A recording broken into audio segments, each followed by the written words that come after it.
In center, Doby. And over in right, Mitchell.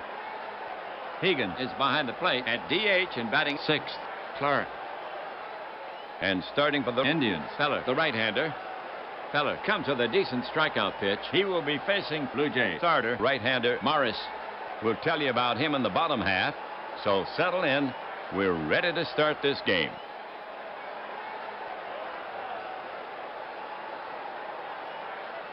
To get it going for the Blue Jays here, Alomar. Capable of some fine hitting. Alomar waits.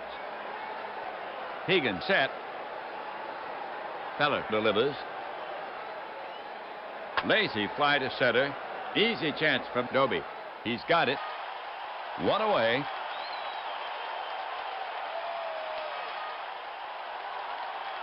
Now White to face Feller. Hitting from the left side here. Hitting second. One out.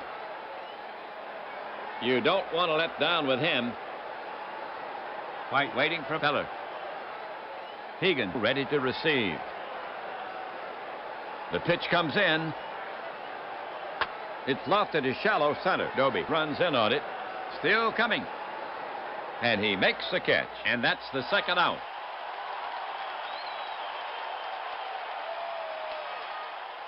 Carter up, 2 gone. You can't afford to take him too lightly.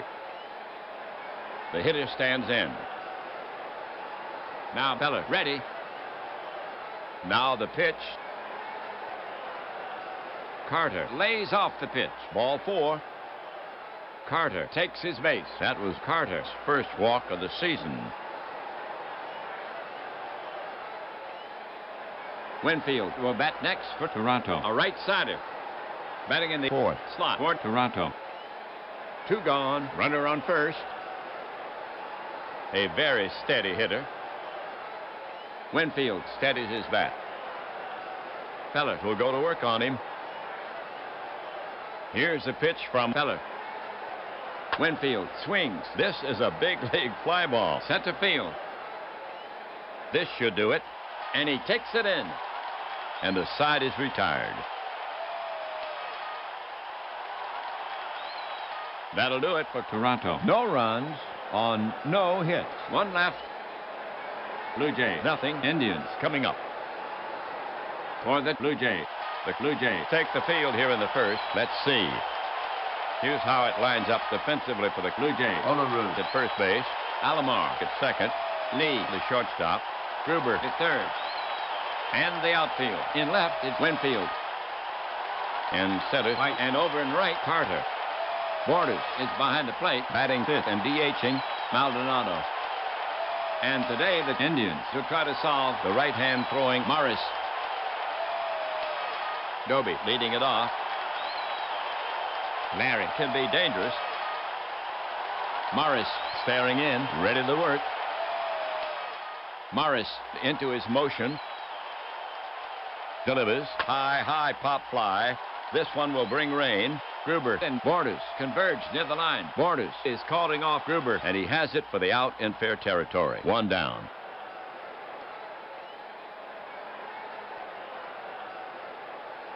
Mitchell's up. Known to whack that ball pretty well. Mitchell has patience. Pitcher Morris eyeing Mitchell. Now he's ready. The pitch is on the way. Morris loses him, and he trots down to first. That was Mitchell's first walk of the season.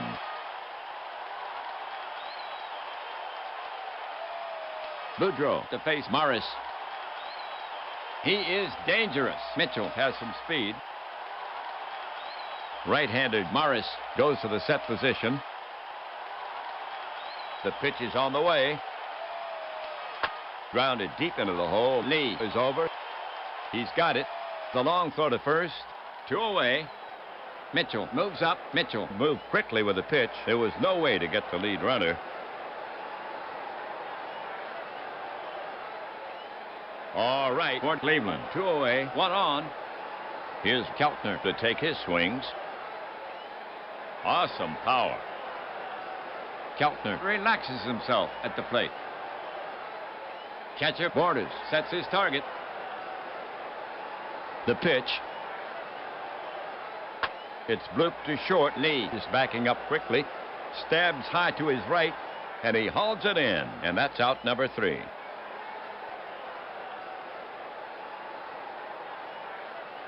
For the Indians, nothing across. There were no errors. One left. They waste the base runner. No score. We head for the top of the second inning. Maldonado, Olerud, and Lee due up for Toronto. Maldonado leading it off. You don't want to pitch carelessly to Candy.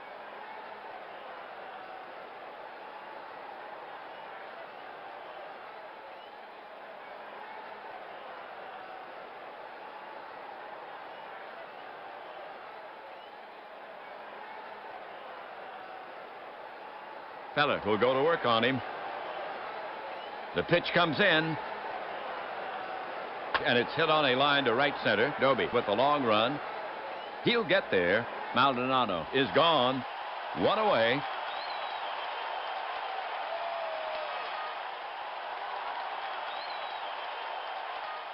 One down. Second inning. Olerud will bat next for Toronto. Olerud, recently known as a solid hitter. Olerud can get on for you.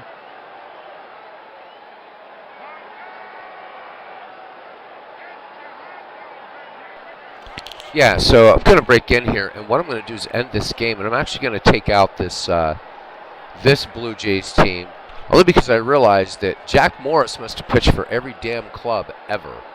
And one thing I hate is when you run into, I know you can't, you're going to get some duplicates in a game, but I don't want Jack Morris facing Jack Morris in a game. That's just too weird. So I'm going to pull out the Blue Jays and put somebody else in, so you guys can watch the process. So we're going to go ahead and cancel out and show you how to do that. I mean, we just had Jack Morris in a game. So yeah, we're gonna go ahead and get rid of Jack Morris here. So great teams draft. Do I wish to save my changes? I do not. All right, so we're gonna go into advanced draft. And the nice thing about this, and Robbie, this was especially for you, and then for anybody else that gets an older version of Baseball for Windows, once you do all the importing of everything you want, you don't even have to use Fan Park Encyclopedia anymore, which is really nice, to create what-if leagues. I mean, what you have to do is import every baseball season, and then you never have to do this again. But yeah, I mean, Jack Morris is on 3 teams in this league. Ugh, just crazy. All right, so we're going to open this, and we are going to get rid of the Blue Jays. So, let me see. Let's get rid of the Blue Jays. I want to delete them. Hopefully, it will let me delete them. It's just going to take a second. I think I have to. Do I have to do it this way? How do I do this? I've got to get rid of these guys. Edits. Where is it? I used to know how to do this. This is a drag. Because I don't want to be unfair to them and, you know, just take out Jack Morris. I mean, he was an important part of this club, but having Jack Morris on 3 clubs, that's just a little bit crazy. Let me see if I can get rid of them. I'm wondering if, because this is already started, I can't, which would be a bit of a bummer. So that means I got to start this thing all over again. Bummer. Let me see. Delete great teams draft. Organization, new players. I might not have to do, or this might not work. This sucks. Might have to kill off the whole league. That blows. Let me try something else. You used to be able to do this. You could just get rid of teams, but let me see.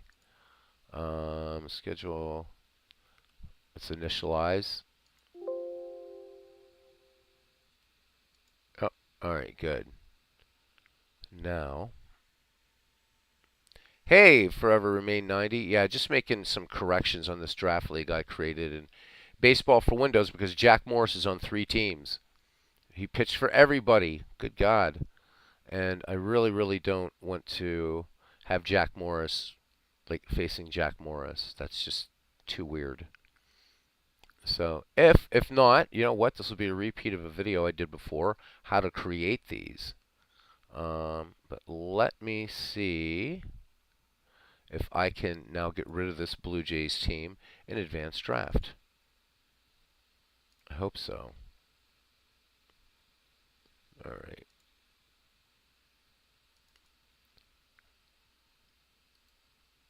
And nope.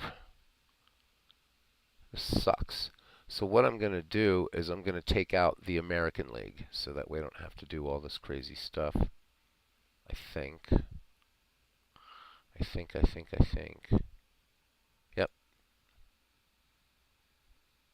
All right, so the American League is gone. The American League is gone. What a pain in the arse. Oh well, you get to see how this is all done. They need to put a way in here where you can just nuke out teams when you want. All right. So let's go back to this. Edit. Add. So what you're going to do is edit, add league. And this is going to be the American League. What a drag, man. But that's all right because there are a few people picking this up. This is good knowledge, so why not? Okay, so now we've got American League. And again, you would think that just being able to just saying add, but we're not going to do this. So we're going to pick some American League teams. No, initialize schedule does not help. Well, it will because I have to recreate this now, which is better. I have the 1948 Indians in there. I wish somebody wrote a program when you're creating leagues like this that you didn't get duplicate players.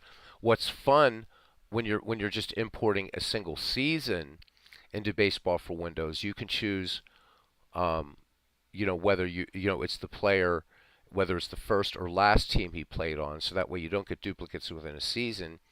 Action PC does something really cool for delete partial players, but when you're doing these draft leagues, there's really no way to get rid of duplicates, and you don't want to do that. I know some guys don't mind to be like, yeah, but let's see how Jack Morris would have done with the Blue Jays versus Jack Morris as a Tiger.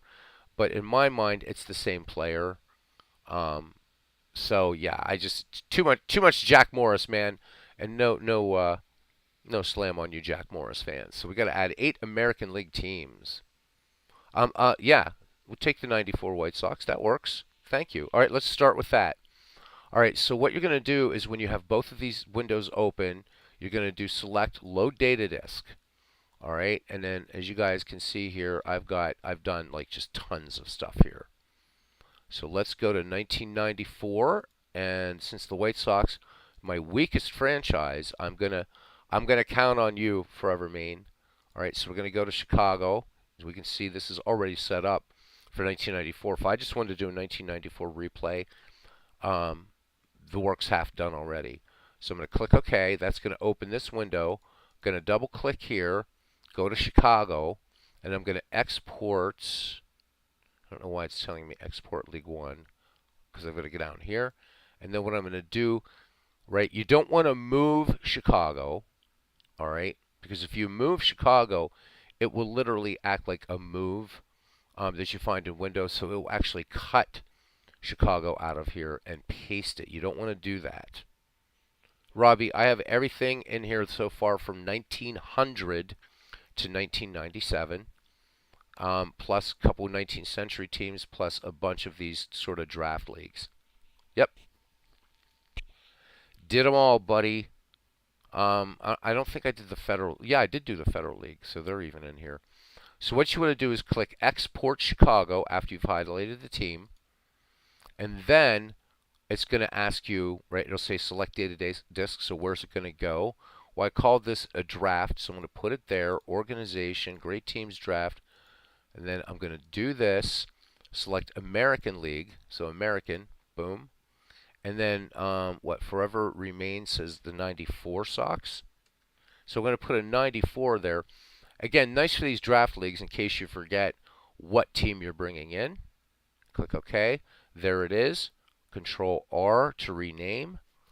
And White Sox. And then I'm just going to put an A after here to denote American League. And there they are. And then all I have to do is select and save data disk. When you see changed up there, that's really, really nice because it reminds you still have to save. So if we double click now on, there we go. Now we have the White Sox. And we have to take them out too because Jack Morris is still in there. So goodbye White Sox. So to get rid of them, right, we're just going to delete the Chicago White Sox. Gone. Because I'm trying to avoid having Jack Morris in here. How about a White Sox team that doesn't have Jack Morris? Didn't they have some decent teams in the 1980s? I could just bring up in fact, that's what I'm going to do. I'm going to bring up Baseball Reference. So that way we're not doing this all day. Because then I still have to regenerate the schedule, which isn't hard. All right, so Chicago, and I have to look them up because again, it's probably the franchise I know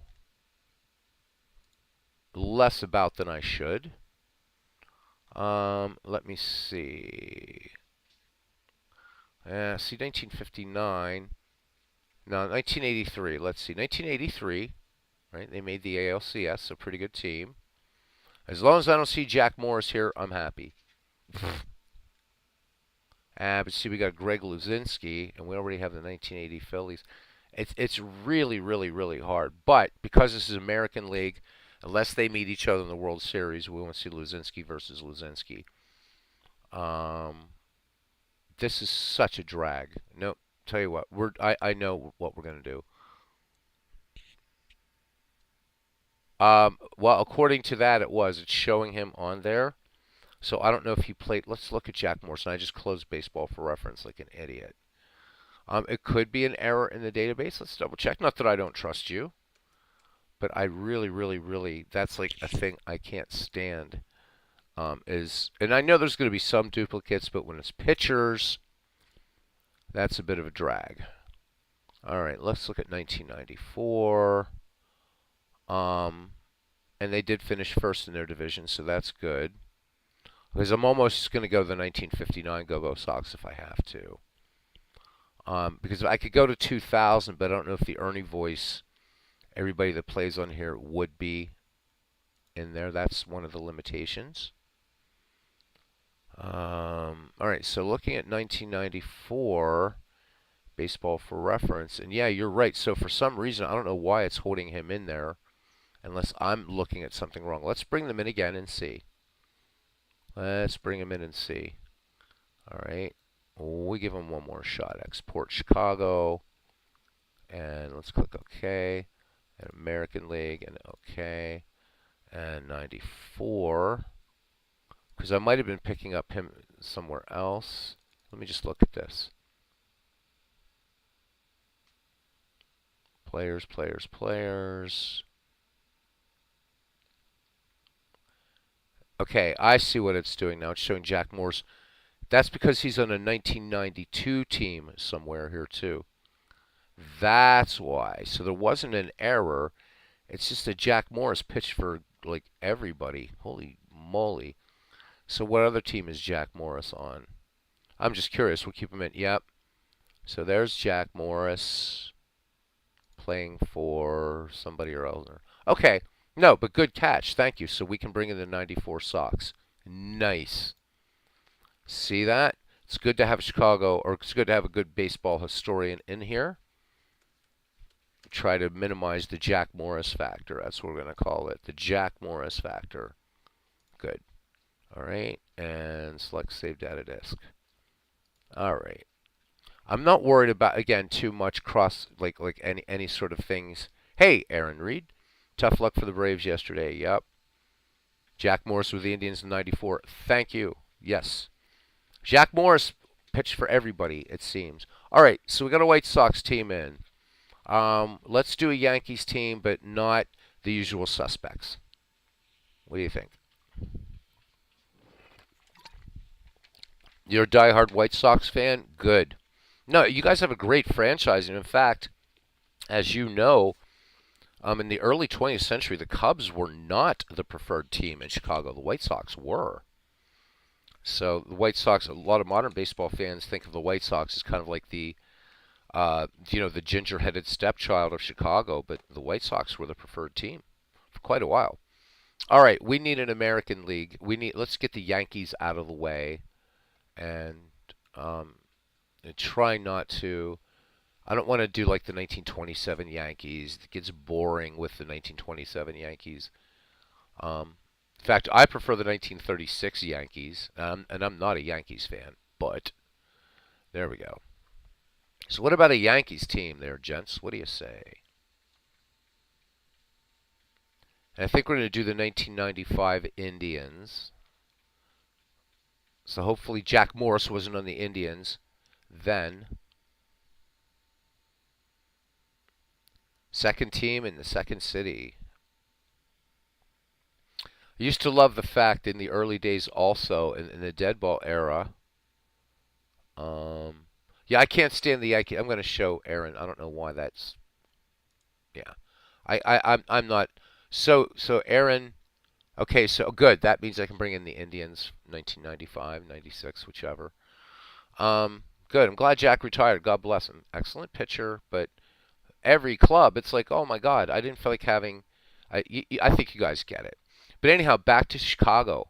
So back in the dead ball days, they would have a city series after the World Series, which I think was really cool.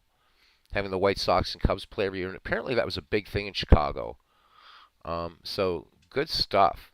And again, great teams, man. Great, just a great franchise, obviously. A charter member, and baseball has been in Chicago since forever. So great baseball city. I love Chicago. The murder rate sucks, but Chicago is a great baseball city. It really is. So, all right, let's get the Spankies out of the way. So we could do the 78 Yankees and the 78 Red Sox. That might be kind of fun, although I like that 1986 Red Sox team. So I'm happy with my National League picks. They're all pretty good. And plus, if we have the 86 Red Sox, we could, yeah, I don't know. So let's find a Yankees team. Who's into finding a Yankees team? So I'm going to load a data disk, but what I need is a year. So they have to, so all the teams in here had to either finish first in the league if this was before championship series, or at least make it to the championship series. I know the Yankees suck, but they had great players though. Lou Gehrig, Babe Ruth, Mickey Mantle, Joe DiMaggio. You can't knock them. But their organization sucks. So I'll put it that way. I don't hate any Yankees. Well, yeah, I'm not a big A-Rod fan, but anyhow. Let's bite the bullet, gentlemen, and let's get through the Yankees. And then we'll be done with them, right? Any Yankee team up to 1997, and there's a gazillion of them to choose from. I had the 1960 Yankees in here before, but I just used them, or the 61 Yankees, in this historic 16 tournament, so I really don't want to see them again. 78 Yankees. Sounds good to me. 1978 Yankees, it shall be. All right. 1978 replay. Click OK. Open this up. So again, it's really just kind of just a tedious thing. All right, and again, we're going to export New York. So this process, what confuses people is that move, and you'd never ever want to do that because then you'll mess up all your seasons. So it's kind of silly. All right. And then great teams, and then, right, we're going to do this, click OK, and American, boom, click OK, and 1978 Yankees, and Control R, and just call them the Yankees, of course.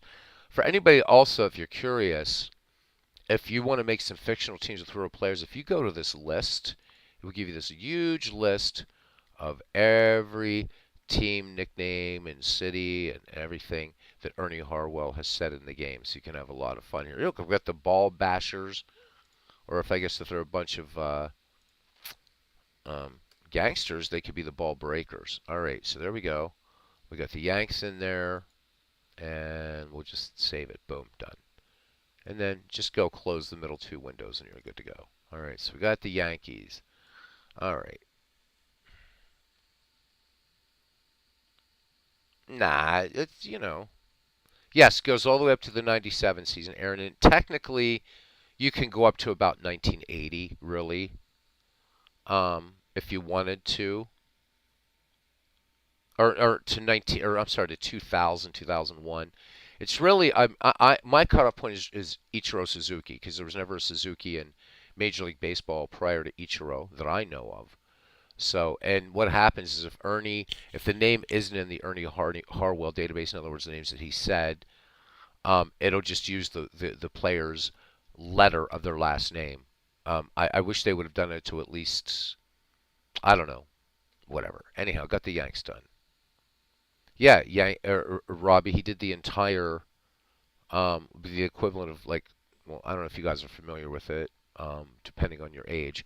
Total Baseball, or if you want to go back further, the Macmillan Baseball Encyclopedia, or the Stats All-Time Source Book, which is like, I have its, or the handbook, I have its companion, the source book, but you're talking 3,000 pages, man. And all those batting average, all those numbers, Ernie Harwell did a lot of work. He would say S. S is coming to bat. And since Ernie has gone to the Great Diamond in the Sky, actually no. I understand, Aaron, for lack of accessibility that it would be difficult. But as far as the game itself, no, it's actually very straightforward to do. Once you get a few of you understand organizationally. But I do get it with lack of accessibility, Aaron. For you, that would be hard. A lot of these baseball games would be. Um, you know what you might want to do, because I do know, obviously, I mean, for folks that are, um, with vision issues such as yours, I do know that you have all kinds of reader software in that. And what you might want to do is shoot an email to Dave Koch at Dave Koch Sports, to see, because you can use the Microsoft Narrator in that, but ask him if there is a way to run that game. Um, and he's really good at getting back to you. I mean, I know this game would be perfect for you because of the audio. But working through all this and with this game, I don't know whether APBA has made this accessible software. But then again, also, Aaron, I don't know how the software that you're using to give you accessibility, would it be able to read enough into this game to allow you to move around the interface? That's the thing. So, and game companies really, really, really need to work on things for people who are hearing impaired, vision impaired, what have you. I think it's something that the gaming industry as a whole has not addressed, and to its shame. To its shame. 1990 A's. All right. That sounds good. I was going to do the 72 A's, but the 90 A's sounds good to me. Appreciate that. All right, so here we go. I know this is not exciting stuff. I should probably do this online and come back when it's done. But then you guys will see how to create a schedule and everything like that.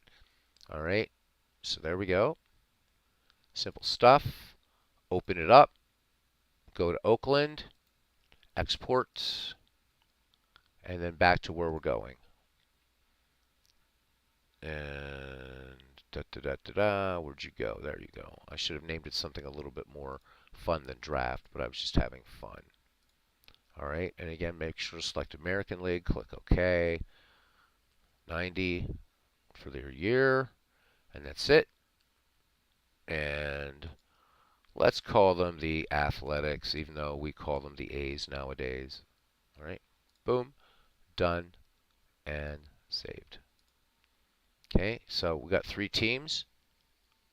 Aaron Reed, because I'd like to play it eventually, but sadly I can't pay for it. We're gonna. I have an idea about that, Aaron. So just kind of hang on. As long as you keep coming into the chats and stuff when you can, I have an idea for you. As far as helping with that, we'll call it a rigged channel giveaway. We're gonna do it that way. I'll need some personal information for you, but don't worry about that. If you're really serious about it and stuff, I'll help you out, man. But what we've got to find out is whether this game is going to um, work with the whatever it is that you use in terms of being able to see a screen. All right? Yeah, man. Come on. It's called Pay It Forward. And I'll tell you this, don't take this the wrong way. Even if you weren't legit and you were just trying to get a free game out of me, well, guess what? If you got the game and you're enjoying it, you know what? It's called Pay It Forward, dude. All right? It's called Pay It Forward. So just keep coming to the chat like you do when you can, or leave some comments, and then that way that I can more easily justify it. You know, I want to help you out, man. You seem like you're a baseball fan. You've been coming pretty faithfully to the channel, and I appreciate that. Okay? So we will figure it out. I don't want you to be not being able to play a baseball game just because you don't got, the money for it. No. I try to help you out, man. I'm a good guy. And you seem to be a good guy.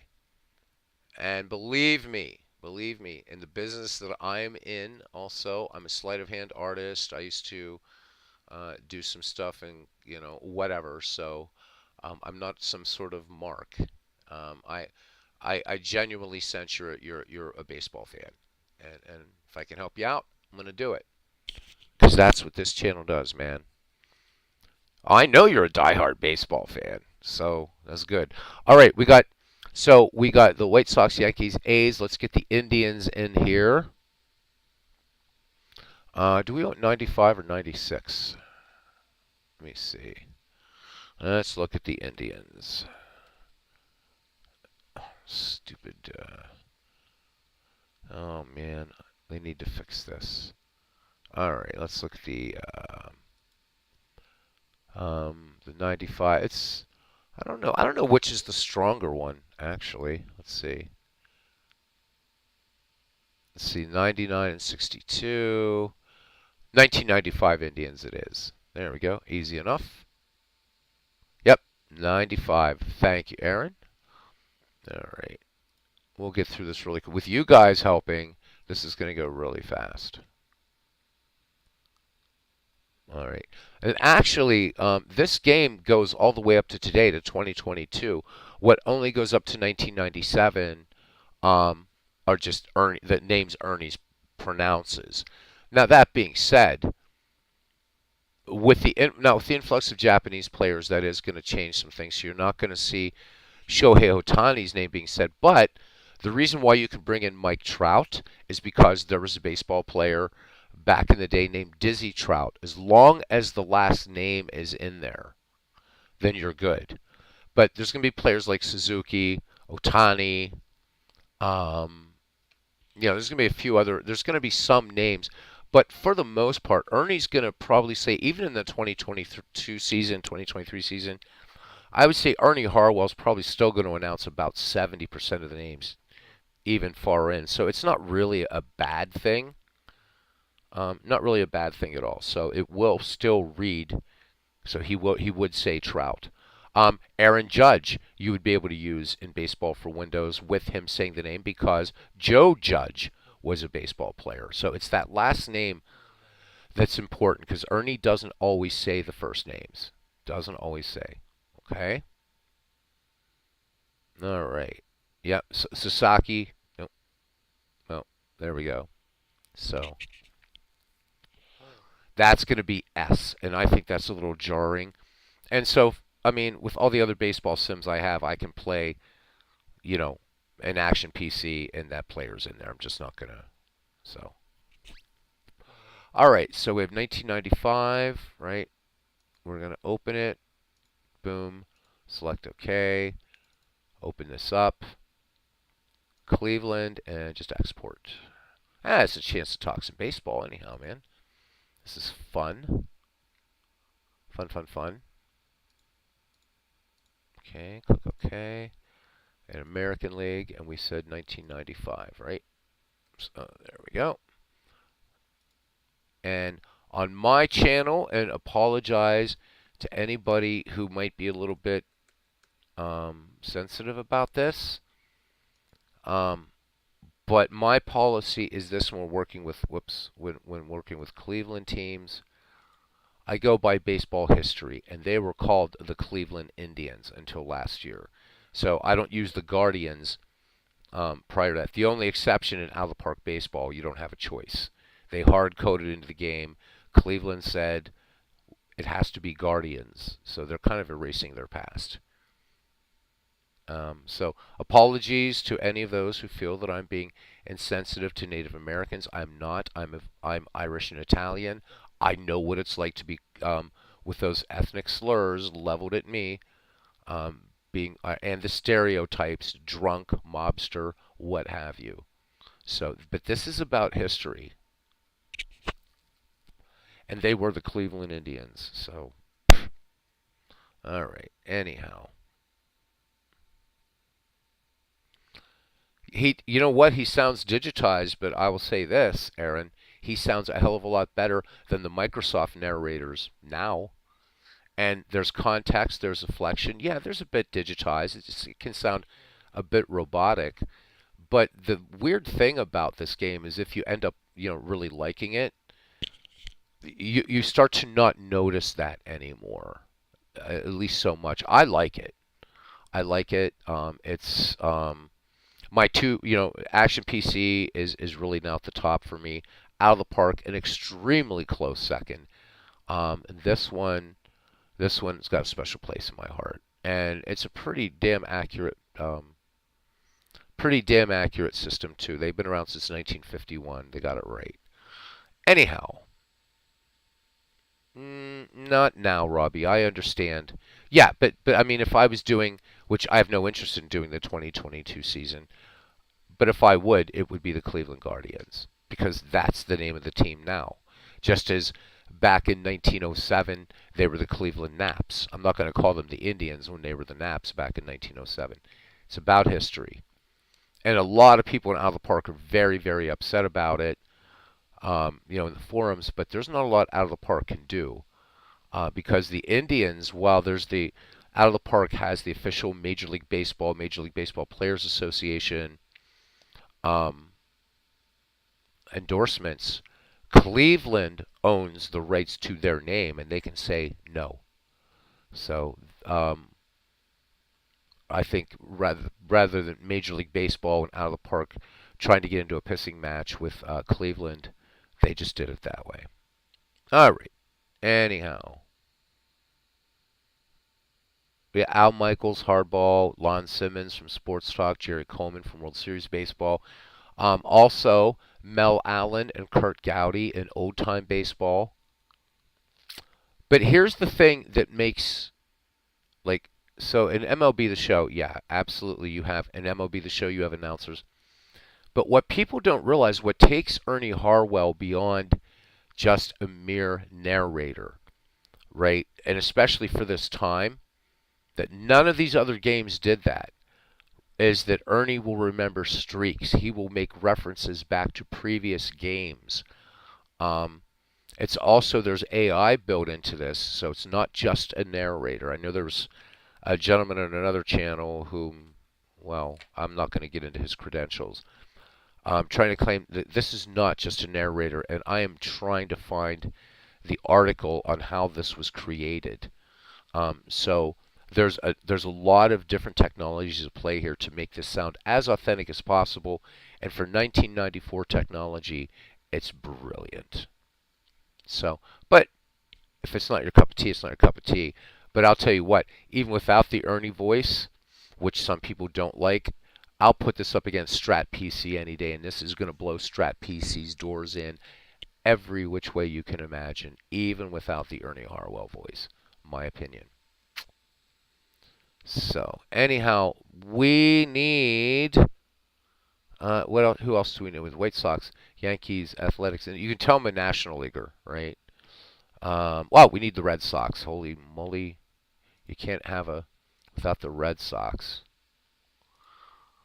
Yeah, I haven't. I'm not. I'm not sure. I'm not gonna be doing every franchise though, Aaron. So I'm probably not gonna put the Astros in. They've been a better right. Oh, because again, they were better in the American League, and how many of those names will Ernie be able to say? And I would have to buy the 2017 season or input it by hand, and I don't have that kind of dedication. So, but we need a Red Sox team. And I'm thinking, why? Well, the 1978 Red Sox. So that was that one-game playoff. I really don't want to go with them. Hey, world's worst gamer. Good to see you, buddy. Had to recreate this because the original one I had, Jack Morris was pitching on 3 different teams, and I hate having. And today, Jack Morris will face Jack Morris. Just not liking it. Need a Red Sox team, gentlemen. I'm thinking 67, 75, possibly 1986. And this community is full of Red Sox fans, and there's not one in here right now.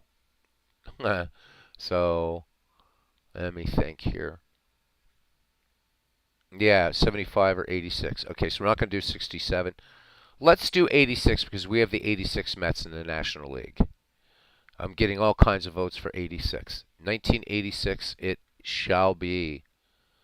All right, 1986 Red Sox. If Jack Morris is on that team, no, I'm just kidding. All right.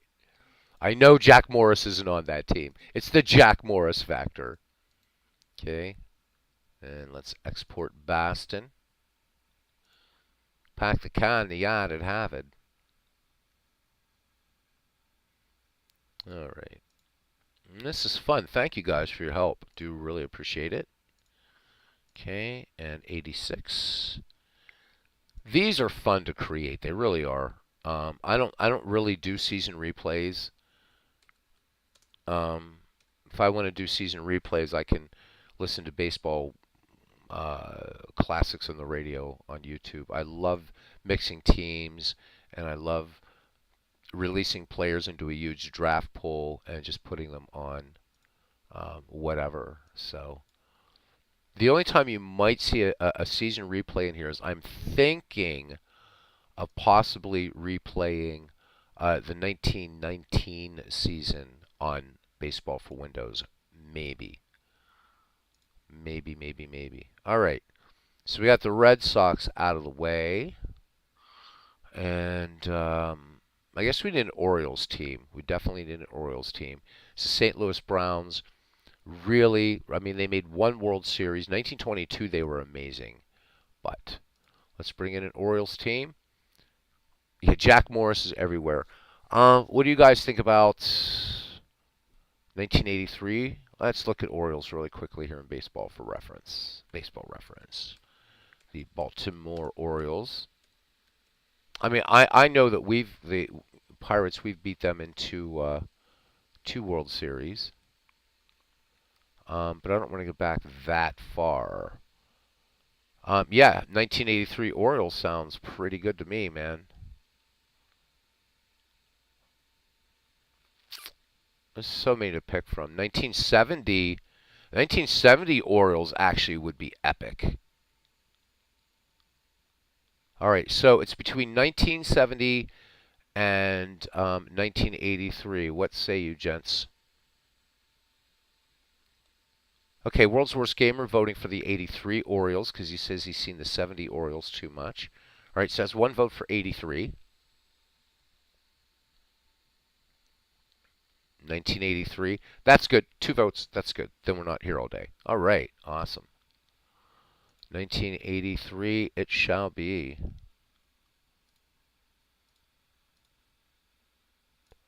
Okay. Open this up. Baltimore. Export. So, Robbie, now that you have baseball for Windows, this probably isn't going to be helpful for you anymore because you already know this stuff. But for others that might be considering it, and I know that we do have two people picking this up, Steve Tate and Arnold Hunter, and I think MV is thinking about it. So, and yes, this game is still available. A lot of people don't think it is. Anthony yesterday from Bleacher Bums Gaming said, "How'd you get it to run on a modern system?" And it's like, because it does. But that's APBA's fault. All right, got the Orioles done. Yeah, 84 Tigers actually were in here, so I'm going to put the 84 Tigers back in. No, it doesn't, Aaron. Believe it or not, it doesn't. It's got a pretty small footprint. Considering all the sound files and stuff like that, no, it's not a big footprint. So you're not talking something like The Witcher 3 or No Man's Sky or King Arthur and Knight's Tale is 150 gigabytes. Or Microsoft Flight Simulator, the newest one, that's big. This comes in at around 3 gigs, so that's not bad at all. All right, 1984 Tigers, absolutely. All right, yeah, that's a no-brainer. I had them in here before, so. And all I wanted to do is get rid of the Blue Jays because of Jack Bloody Morris. And I always think of Jack Morris as a Tiger anyhow, so.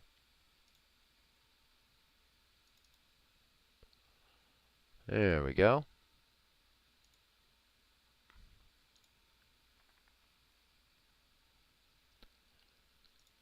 And boom, boom, boom, boom.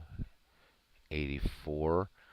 There's just so much you can do, which is really, really cool with this game. Almost as much as you can do in a way, at least on one level, as you can in Action PC Baseball, which is kind of nice.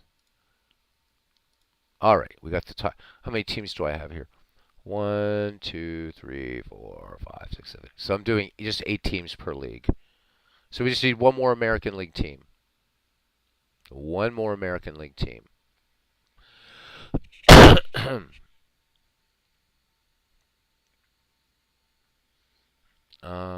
me think here. How about a West Coast team? I'm seeing that we're. What do you guys feel about the Angels? 87 Blue Jays, but am I going to have to deal with 87 Blue Jays, right? So I'm not going to have Jack Morris on that team. 95 Mariners. The Mariners might be kind of fun. The Royals I actually had in here. I like the 1980 Royals and the 85 Royals, actually. Let's go with the Royals. The Royals don't get a lot of love around here. So, vote for 80 or 1985. Who do I have with the Phillies here? Let me see. Which Phillies team did I pick? 1980. So I have the 1980 Phillies in here. So we would have two potential World Series matchups if we went with the 85 or the 80 Royals. That 85 Royals team was of course great too. Let me close out 1984 while we think about this. And 1983 because I forgot to do that. Boom. All right, one vote for the 1980 Royals.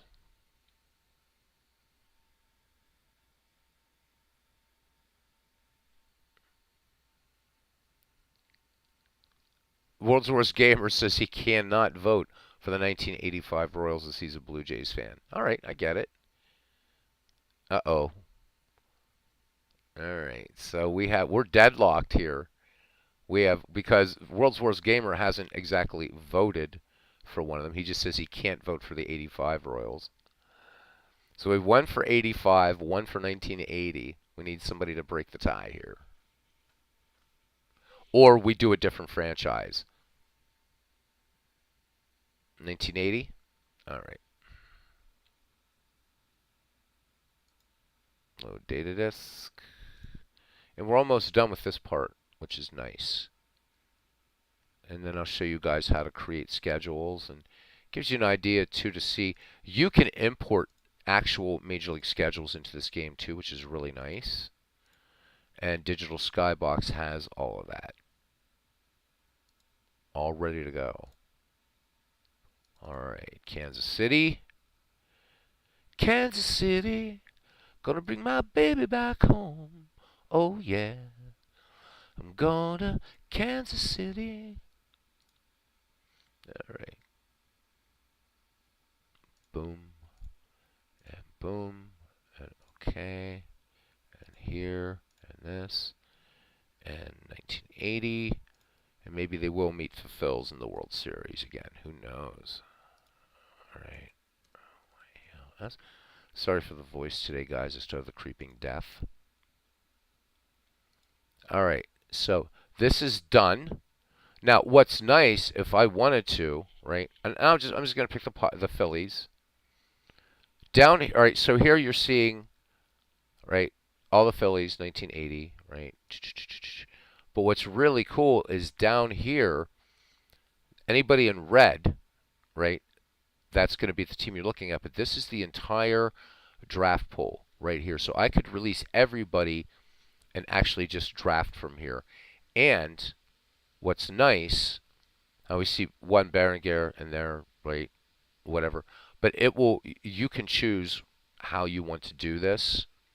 So it's really, really fun. You can, no duplicate players, whatever.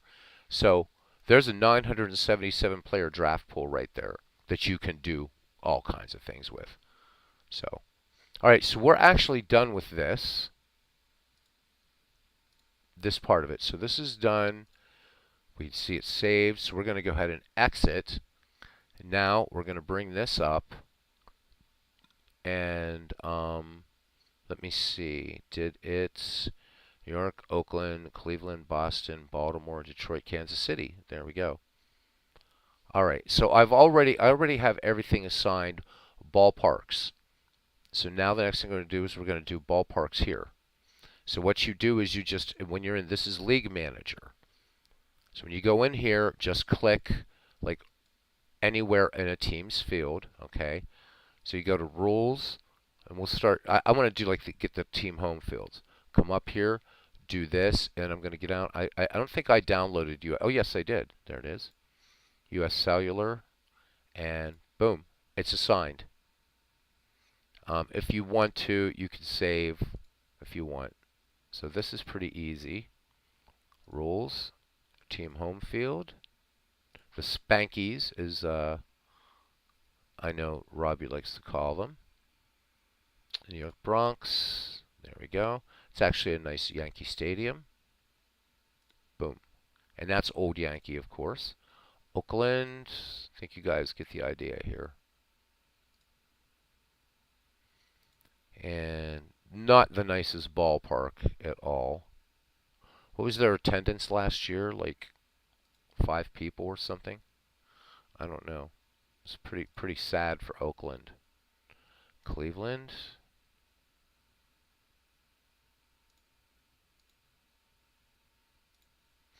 This is something I will say works better in Baseball for Windows than it does for Action PC.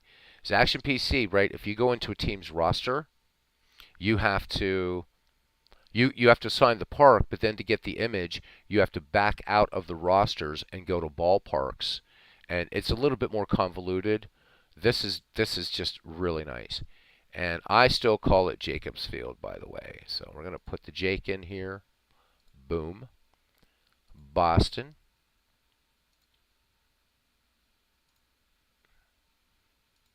Oops. Duh. And do they actually call it Fenway? They do. We're going to do Fenway Day. That's a nice Fenway Park. Baltimore. Rules. Yeah. This is going to be ready to play in about 10 minutes. The hell was it called? Memorial Stadium. There we go. Is this the right one? Let me see. Do I have a better one?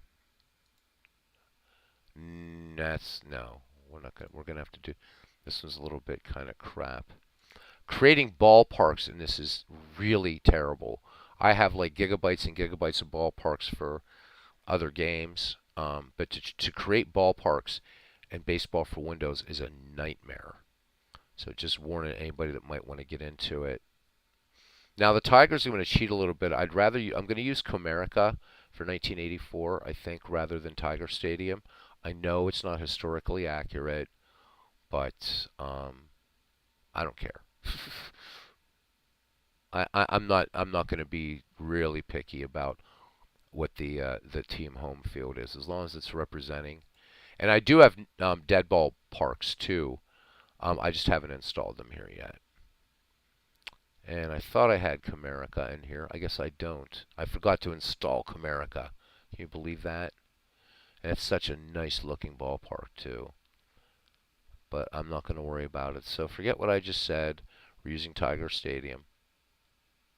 After all, I do have to go back and reinstall everything. Yeah, let's take that. That's kind of cool looking. No, it's not domed. And then finally, Kansas City. It's just kind of fun, though. I mean, I kind of like it, and the fact that you can just kind of sit here and just kind of see, do we like that one? Or do we like this one? Ooh, don't like that one at all. So, I guess we're going to go with the other one. Kauffman Stadium. Boing. That's it. Select Save Organization. So now the home fields are done. Last part is going to be, I'm not going to assign managers. And here's the thing, right? The Crankies. Aaron Reed was going to call the Yankees the Crankies. You can do exhibition games, but here's the thing. Pardon me. A lot of people are uncomfortable creating lineups. So when you're playing league games, you can have the AI, right? The AI managers, and these are artificial intelligence managers. Another difference, and I'll explain why that's important in a minute. It will set the lineups. But if you play exhibitions, just note you have to set your own lineups. You can't generate a lineup in an exhibition game with this. So we're going to be at the mercy of the schedule, which is fine. The reason that I wanted to point out, and let me make sure I save this. I did. Okay.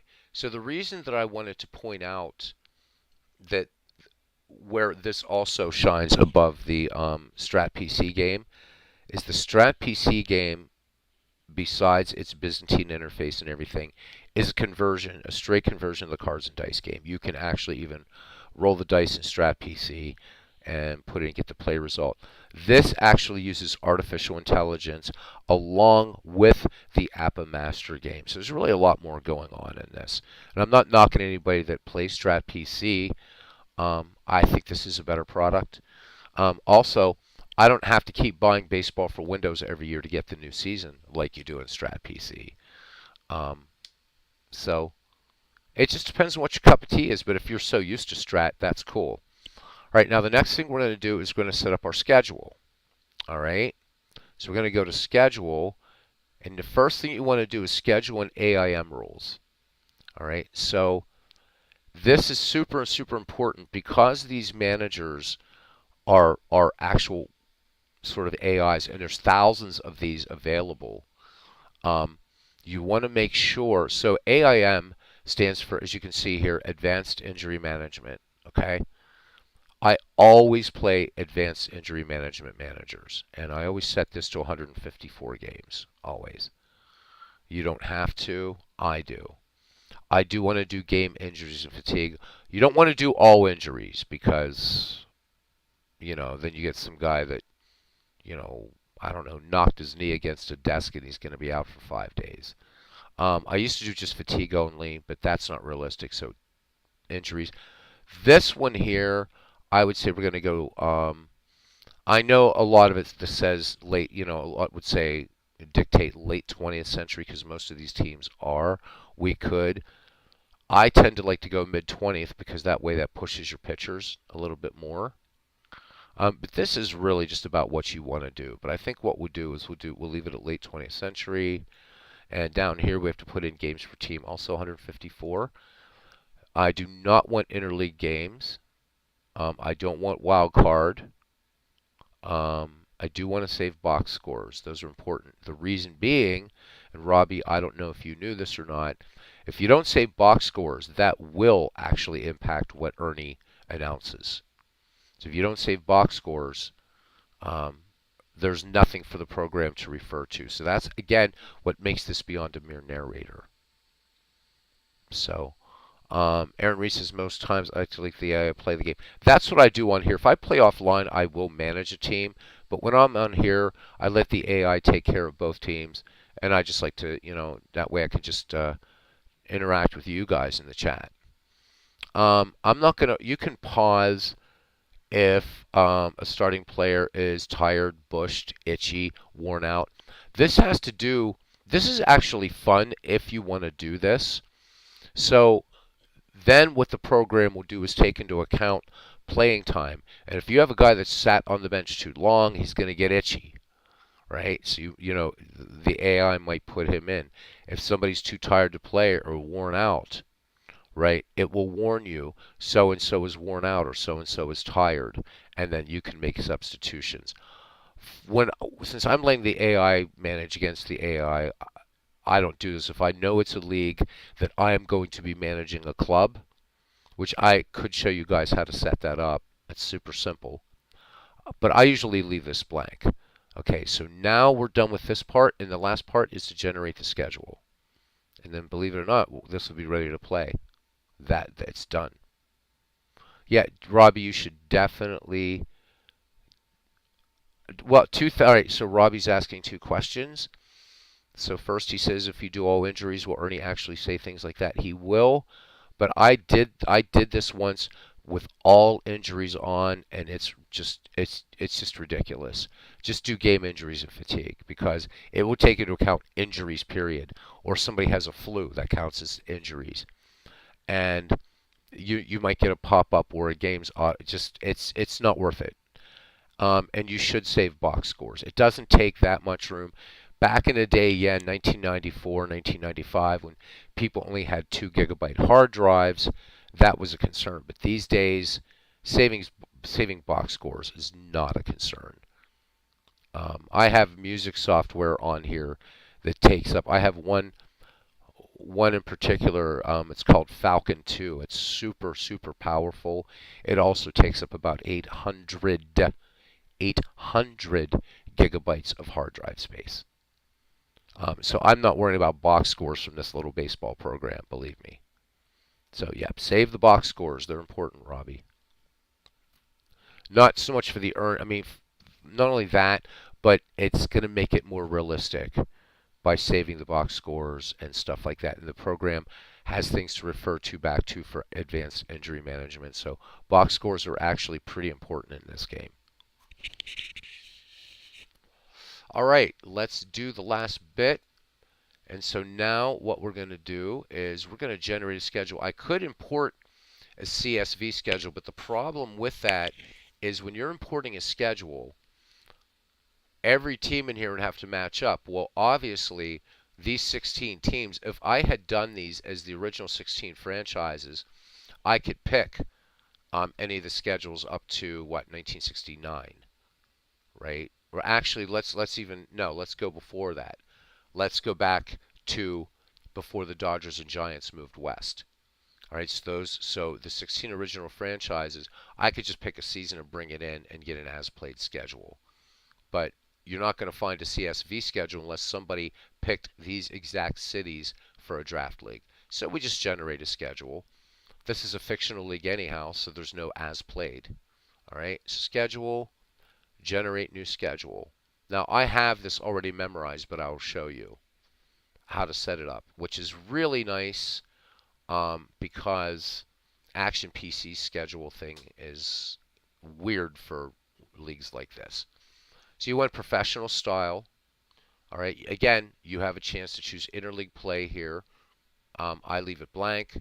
Since it's 154 games, I know that league games versus each team in the same league, this number is going to be 22. But if I want to, I can go to help right here and then generate schedule suggestions, setting suggestions. If I go here, check this out. So actually, it's going to be 18 games, not 22. I'm sorry. So if I have two, or yeah, it is going to be 8. So 2 leagues, 8 teams per league, 154 games. I know to put in 22. I don't have to do the math. If it's 10 teams and 162, it's 18 games. But now you can get all the way down and get really, really, really deep. You can do weighted schedules within division, the number of games. And when you're starting to do divisional play, it gives you a couple different methods for creating schedules. The third it gives you 3. The other one's the import CSV schedule. But again, that's only good for either one you've created or one that's available for a season replay. All right. So we know that this is 22 games. I'm just going to type 22 and 22, and I'm going to click OK, and the schedule's done. That's it. No, you can't, Robbie. You have to. It's not going to affect your replay that much. It really isn't.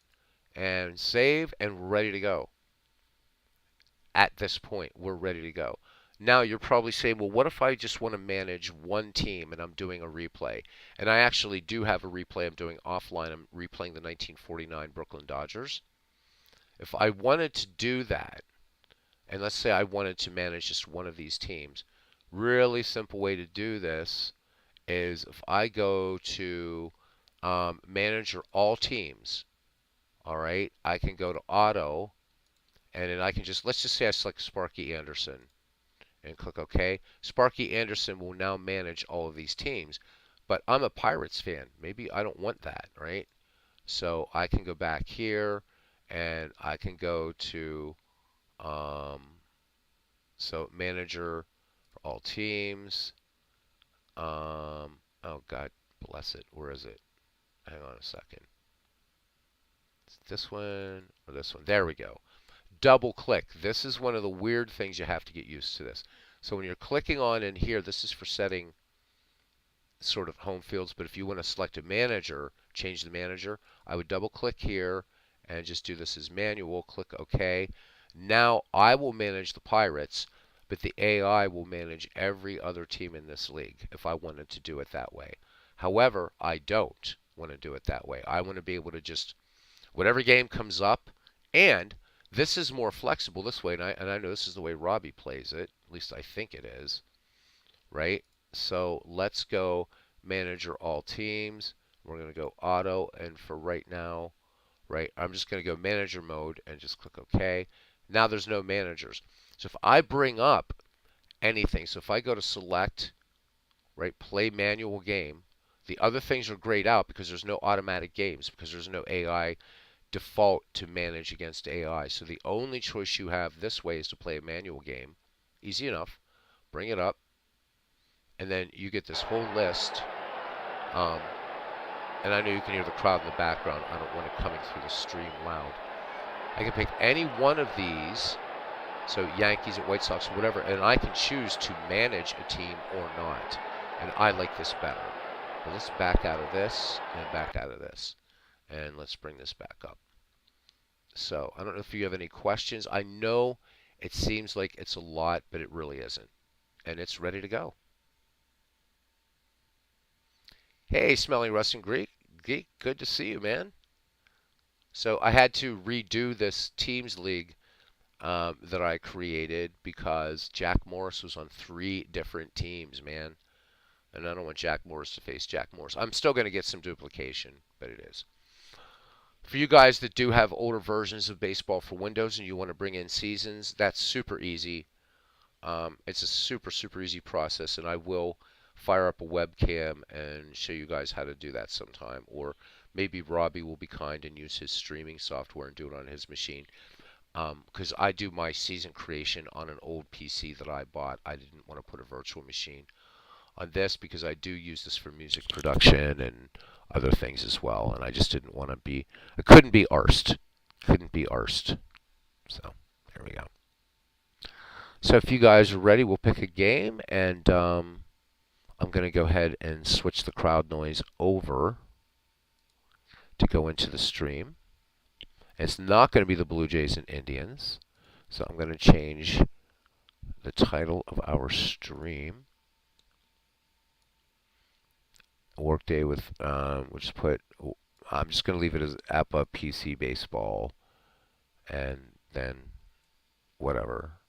We'll call it Action PC Baseball, and other insanities as encountered. There we go, because everything goes weird in my chats all the time. There we go. And there he is. There's MV. MV, did you order baseball for Windows? I don't remember if you said if you did or not.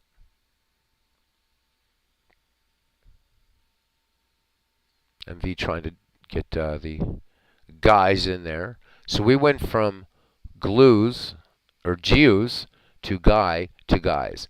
So, and then my name in there too. Thank you.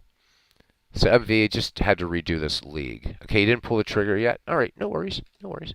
All right, let's pick a game. And then that way you guys don't have to. I'll just shut me gob. You don't have to listen to me anymore.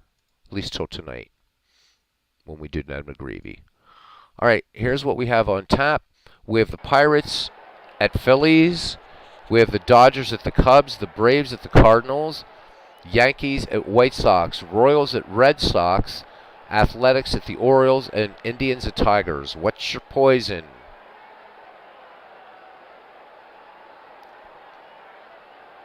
Robbie, I can just go ahead and do it if you don't want to do it. That's up to you. Let me know, because I don't want to redouble your efforts. If you want to show how to work with the Fan Park Encyclopedia, let me know, and then that saves me the hassle of trying to set the webcam up where people can see it and stuff. So once again, it's Pirates at Phillies, Dodgers at Cubs, Braves at Cardinals, Yankees at White Sox, Royals at Red Sox, Athletics at Orioles, or Indians at Tigers for at least the first game.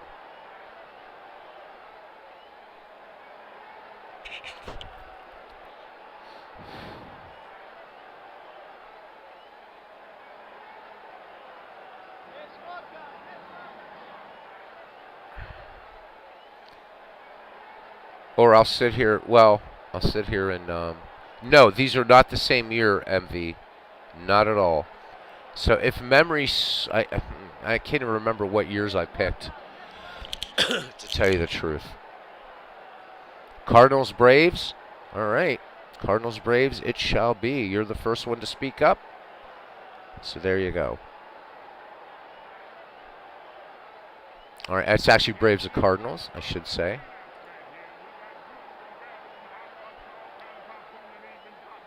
And there we go. That's better.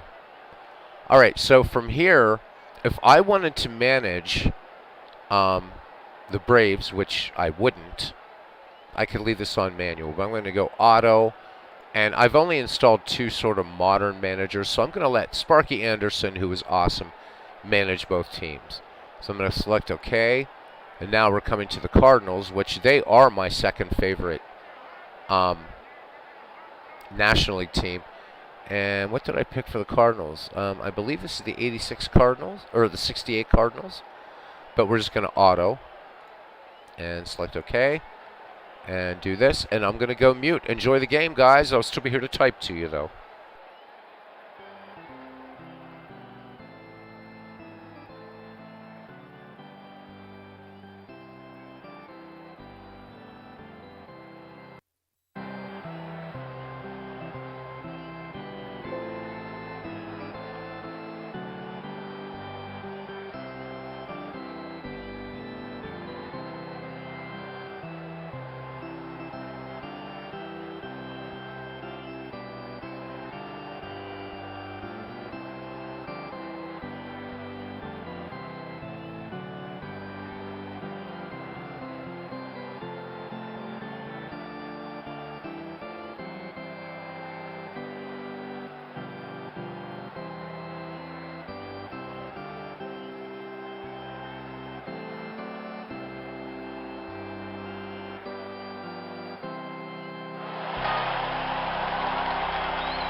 Well, hi, everybody. I'm Ernie Harwell, and welcome to St. Louis Cardinal Baseball.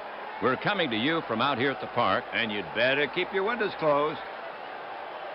It's been raining here for a while. Anderson's been talking this over with the ground crew.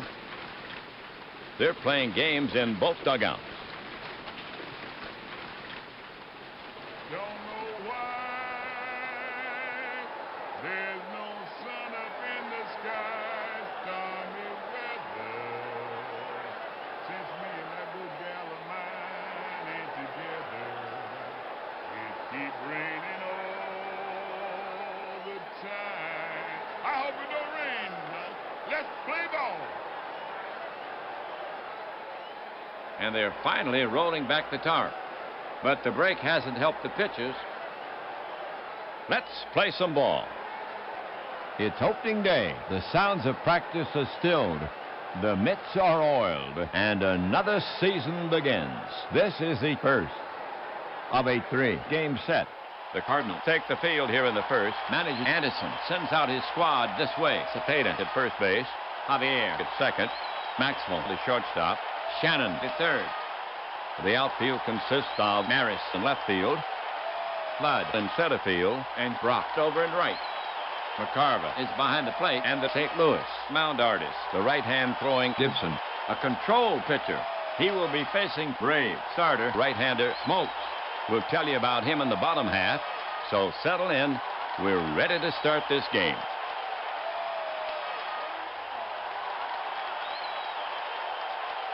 Okay.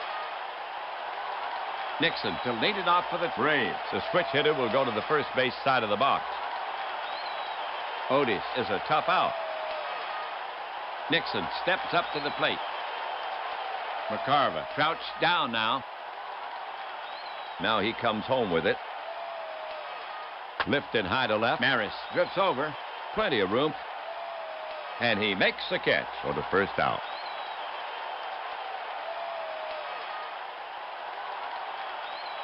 Atlanta now sends Olson to bat. One gone.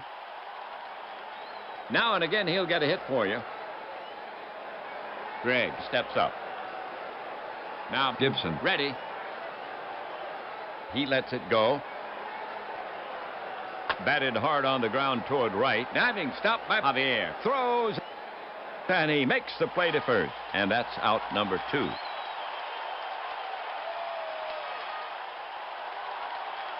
Pendleton walking up the bat. A sure hitter. Pendleton waits. Gibson looking home. Gibson winds up. He pops him up back at second. Javier settles under it. Piece of cake. 3 away.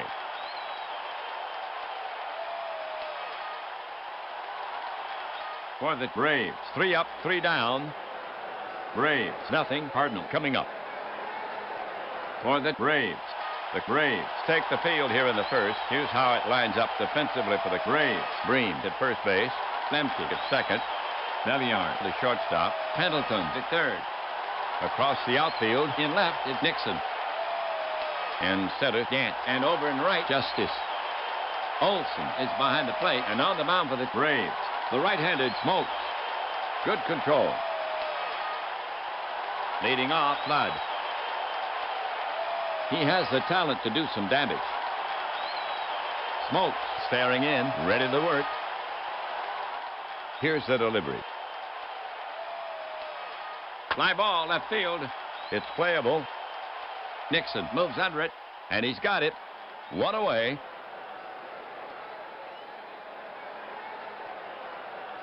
Next up, St. Louis hitter Maxwell. He's earned his reputation at the plate. Pitcher Smokes, set to go. He brings it in. Grounded to the right side, wide of first. And it's worked by Breen. And on into right for a base hit. And Maxwell has himself a single.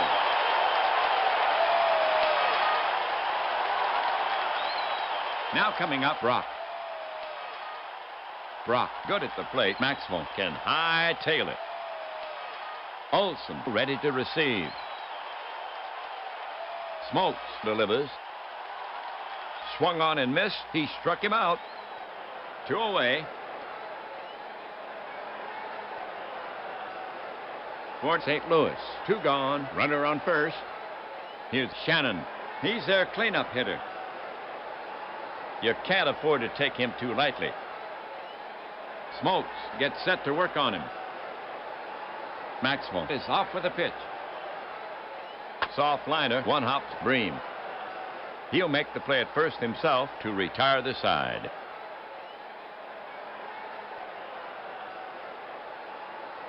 For the Cardinals, no runs, 1 hit. They leave 1. Atlanta due up. The Braves will have Justice, Gant, and Bream here in the second. Justice to lead it off for the Braves. He's a lefty. A steady hitter. Pitcher Gibson set to go. The pitch. Justice sends it deep to right, but not deep enough. He gave it a good ride, but Brock gets to it. 1 away.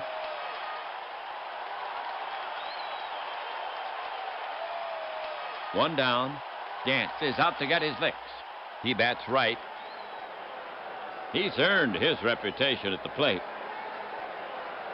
Right-hander Gibson goes to the set position. Gibson winds up. On the hands, Gant sends it high in the air, but shallow. Maxwell drifts under it and bags it for the putout. 2 away.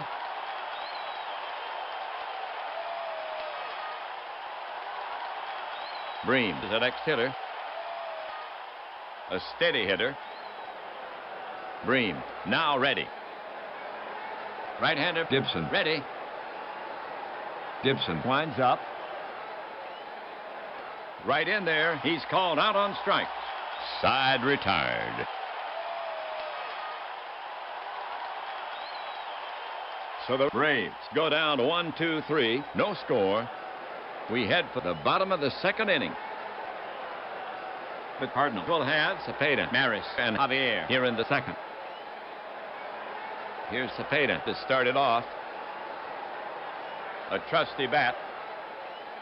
Olson set. Here's a pitch. Cepeda strokes it sharply toward short. Belliard into the hole. Plants himself for the long throw. Guns it hard to Bream. Got him. 1 away.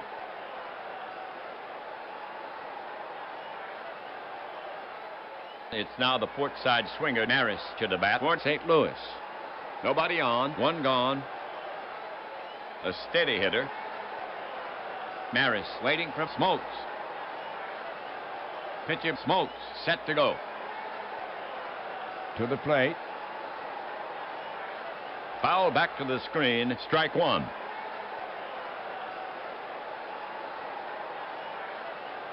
Maris ready to take on Smokes again. Smokes is ready to fire it in. Smokes to the wind. Maris blasts the drive to right center. It might have the distance. It rattles the wall. Gant plays the carom. Old Leadfoot will have to hustle. He's going for second. The throw. Not in time. He's in safely. The chance paid off.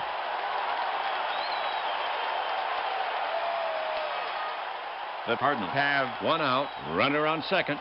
Scoreless tie. Javier, the hit for the Cardinals. Bats right. Hitting 7th. A steady hitter. He stands in. Smokes sets up on the rubber again. Glances back at the runner. Quick move to the plate. Javier smashes one down the line. Pendleton grabs it near the bag. He wings a long throw to first and gets Javier by a stride. And that's out number 2. Maris holds.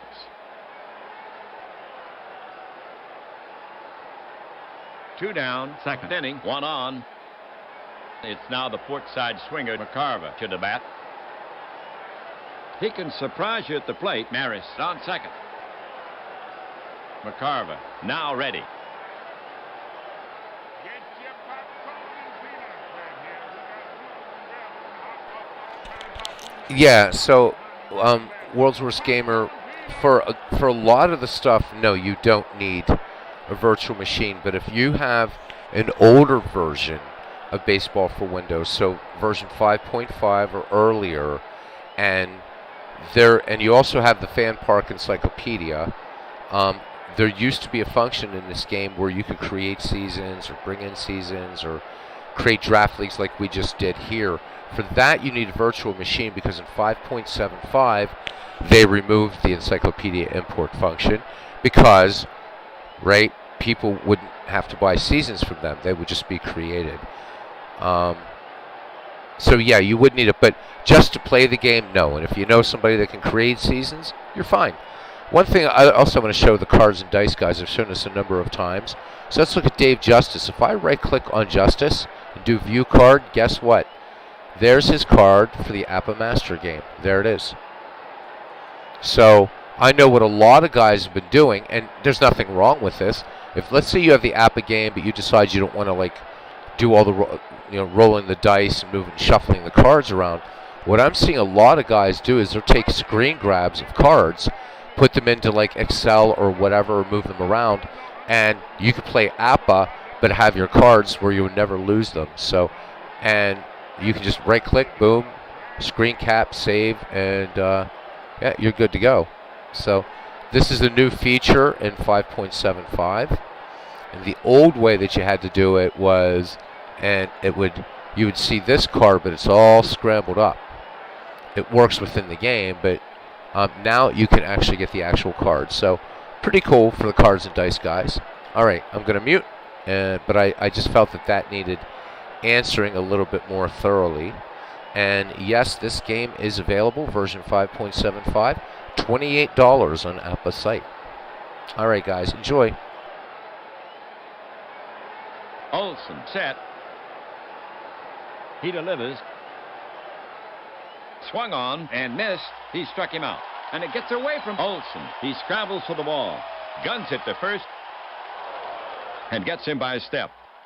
And the side is retired. The line for the Cardinals. No runs, one hit. They leave one. Atlanta due up. The Braves will send out the bottom of the lineup. Lemke, Belliard, and Smokes. Here's Lemke to start it off. The switch hitting Mark will bat left here. Unreliable at the plate. Pitcher Gibson eyeing Lemke. Now he's ready. He cranks and fires. Fly ball center field. Should be no trouble. Flood is there, and he pulls it in. One away.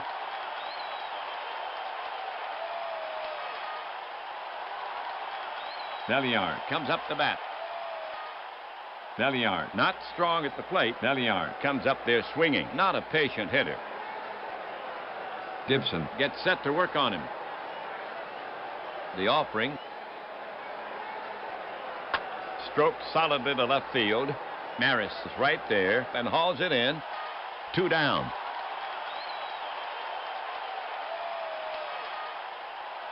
Smokes, bat in hand. John taking his first at bat of the season. Now Gibson ready. Gibson comes to the plate. Popped a mile high. McCarver throws off his mask. He's there. Takes a step back and brings it down. Braves gone.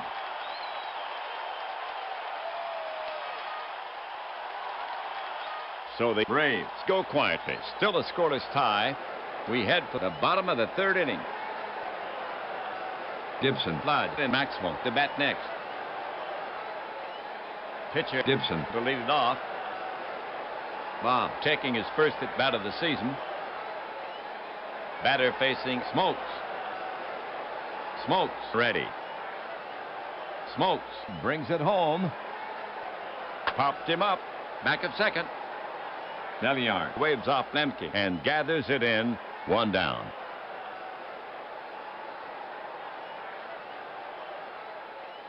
One gone. Flood up to hit.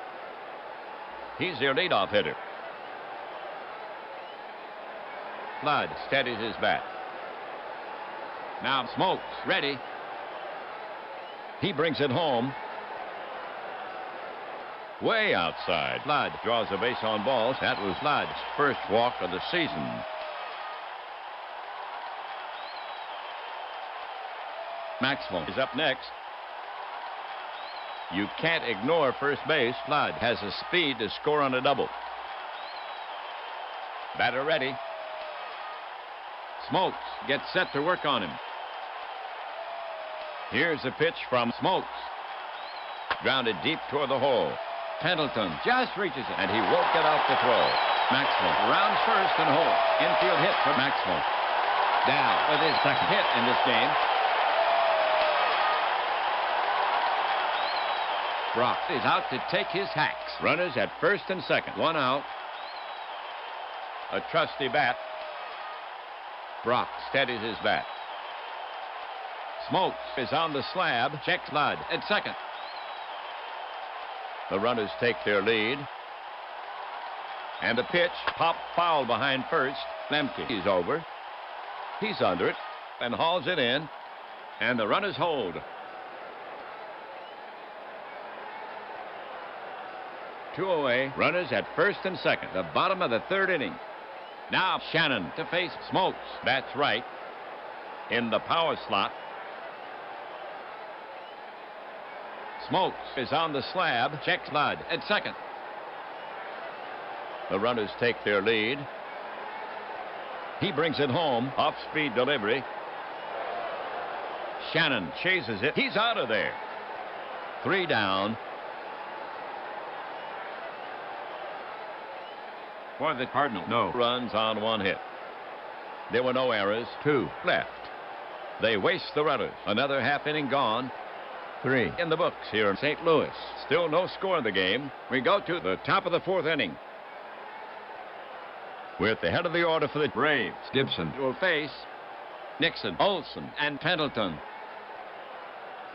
To get it going, Nixon. Nixon stands in. Pitcher Gibson set to go. The pitch. It's lifted high to shallow left. Maris got a late start.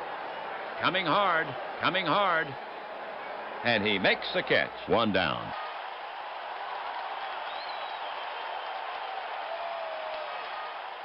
Olson is now up. Catcher ready. Gibson winds up. Didn't mean to swing. A slow roller to the left side. Maxwell will have to rush his throw, and he gets Olson. Nice play. And that's the second out.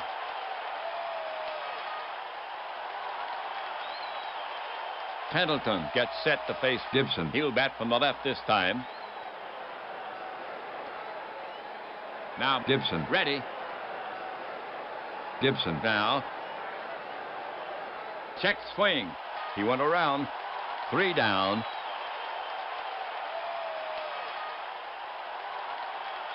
So the Braves go quietly. Still no score in the game.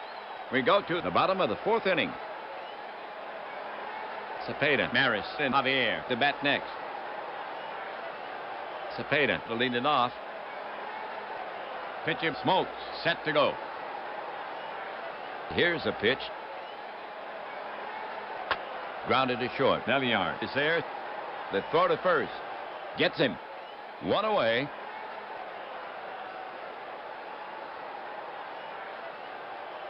Maris to face Smokes. Roger waits. Smokes looking in at the target. And a pitch. It's deep to center. Over Gant's head. Bounces at the base of the wall. That's good for extra bases. Gant is up with it. Maris hits second on the full steam. And he puts on the brakes. The coach is indicating emphatically for him to stop. Double for Maris. That's his second double of the game. Here's the right-handed Javier to take his swings. The Cardinals have 1 away. Runner on second.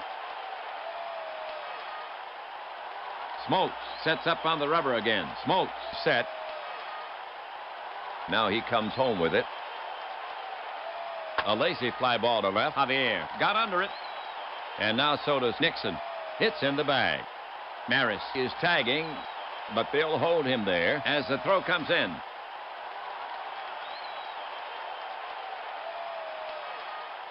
Two outs. Fourth inning, one on. The next Cardinal batter is McCarver. Tim steps up. Olson set. And now the pitch. And it's a hard line to Lemke. Great catch. Side retired. The half for the Cardinal. No runs, one hit. They leave one. A chance goes by the board. 4 complete here in St. Louis. Still scoreless. Braves due to bat. Justice, Gantz, and Bream to bat next. Here's Justice to lead it off. Justice made an out in his first at bat. The hitter stands in. Gibson looking home. Gibson delivers. It's a whiff, one away.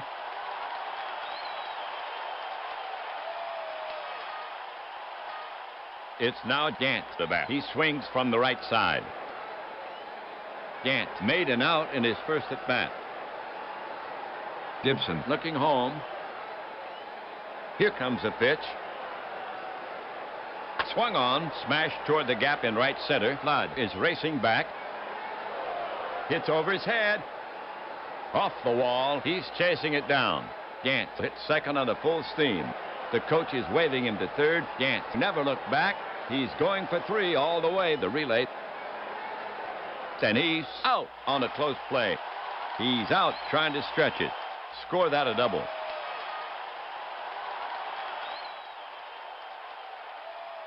Bream to face Gibson. He'll wait for his pitch. Bream made an out in his first at bat. Bream waiting for Gibson. Right-hander Gibson ready. And now the pitch. Bream lunges at it. That's 3 away.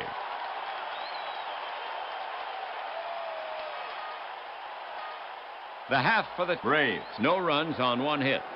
So it's still zip-zip after 4 1/2. Gibson, Flood, and Maxwell to bat next. Pitcher Gibson to lead it off. And the fans are giving him a big hand. In the box now. Pitcher smokes, eyeing Gibson. Now he's ready. The pitch comes in. Wide of the mark, and Gibson walks. That was Gibson's first walk of the season. Next batter, Flood. Kurt walked once. He's 0 for 1. And Ice Wagon at first. Smokes is on the slab. His mitt steady. Smokes looking home. And now the pitch. Swung on. Strike. And Gibson takes off to second. Olson guns it down. Going to be close. Safe. Good slide. That's his first steal of the season. The go-ahead run is now at second base. Flood stands in again. Smokes put on the rubber. Jaw tightens as he gets the sign. Checks Gibson at second. Smokes brings it to the plate. Flood clubs a high drive. Right field. Justice back. Short of the warning track. Gibson is tagging. Justice turns and sets. But they'll hold him there as the throw comes in.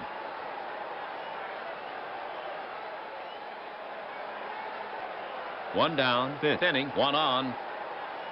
We have Maxwell to bat for the Cardinal.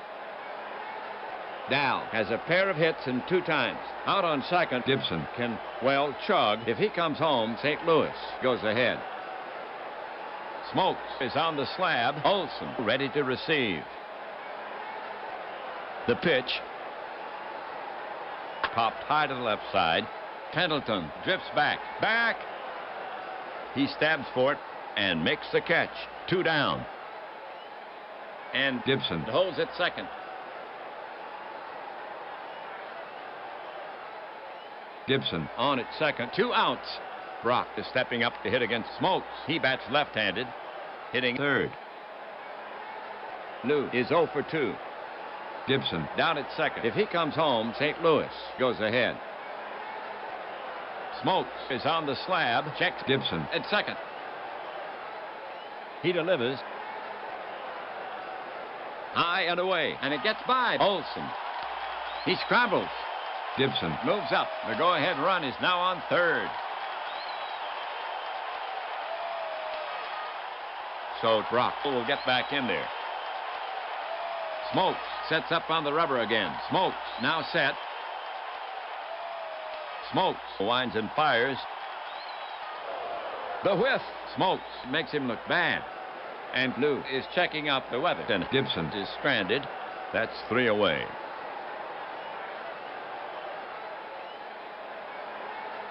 For the Cardinals, 0-0-0. They leave one. We still have a scoreless tie as we go to the top of the 6th inning. The Braves will send out the bottom of the lineup. Lemke, Belliard, and Smokes. Lemke will start it off here in the 6th. The switch hitter will go to the first base side of the box. Lemke made an out in his first at bat. Pitcher Gibson set to go. The pitch. Lemke chops it towards Cepeda. He backs up and plays the big hop. He waves off Gibson and takes it himself for the first out.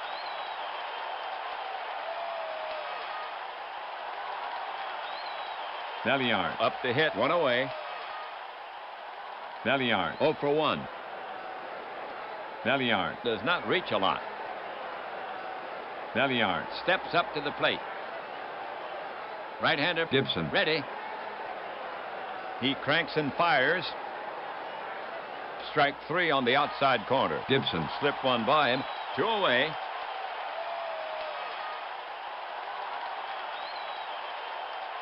Smokes, bat in hand. Smokes stands in. Gibson gets set to work on him. He cranks and fires. But Smokes couldn't unshoulder his bat. And that's a strikeout. Side retired. No runs, no hits, no errors. Midway through the 6th. Still no score. The Cardinals will get a try at the bottom of the 6th inning. Shannon, Cepeda, and Maris due up for St. Louis. Shannon will get it started for the Cardinals. He bats right. Mike has done nothing in 2 trips. Right-handed Smokes goes to the set position. Smokes comes to him. Shannon lashes one to right toward the gap. Justice races over it, but he won't get it. Shannon is going for 2, and there will be a play at second. The tag safe on a very close play. Double for Shannon. The go-ahead run is now at second base.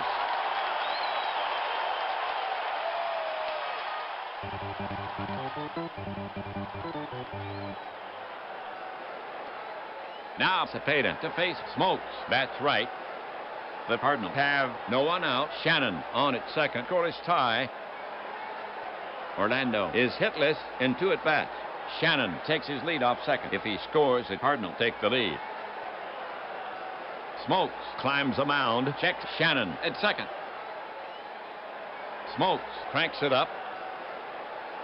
A little tapper up the line. Bream charges. Scoops it. And he'll hold the ball. Smokes couldn't get over the cover. Shannon rounds third, but puts on the brake. He'll hold right there. The go-ahead run is now on third. Maris up for St. Louis. 2 on, first and third. No one out. He's already delivered 2 hits in the game. Smoke is on the slab. Catcher Olson sets his target. Infielders in. At third, Shannon takes a short lead. He delivers. It's a ground hugger to short. Belliard's up with it. Looks at third. Fires to first. In time for out number 1. Cepeda moves down to second.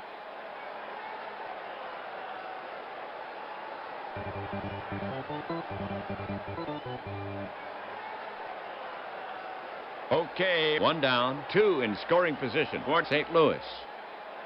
The next Cardinal batter is Javier. You don't want to pitch carelessly with Julian. Tough to strike out. Smokes on the rubber. Infielders in. The pitch. Popped high to the right side. Bream moves under it. Lemke is over. And Bream takes it in. And the runners hold.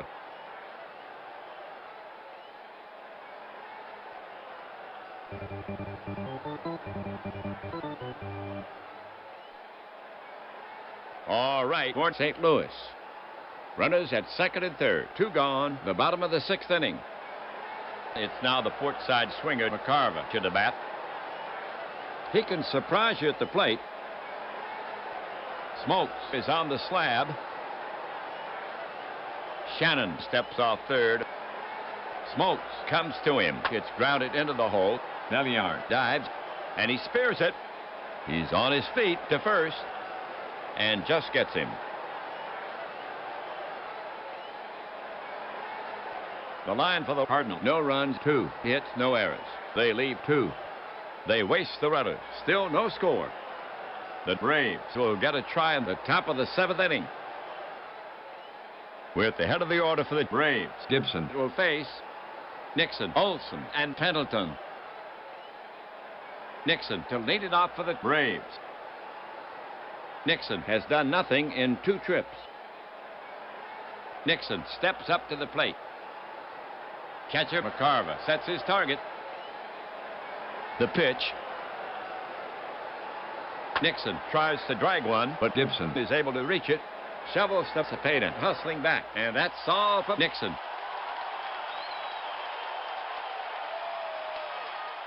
Olson getting ready to go. Olson is hitless in 2 at-bats. Olson in the box.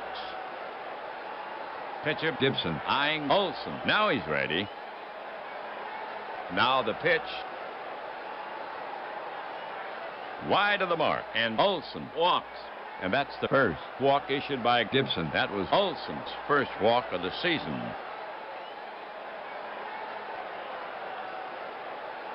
The Braves have 1 gone. Olson on at first. The next Braves batter is Pendleton. Pendleton is hitless in 2 at-bats. Olson, a decent runner. Scoring him would put Atlanta up a run. Gibson put on the rubber. Gibson staring in. Ready to work. Braves manager Anderson looking at his score sheet. We have a pause in the action here. There will be a runner for Olson to first base. Sanders is headed out there now. He has excellent speed. Braves skipper Anderson wants that run. Gibson put on the rubber. Right-hander Gibson ready. Sanders bluffs going. Gibson rocks and fires, low and away. And Sanders is stealing. And he caught Gibson napping.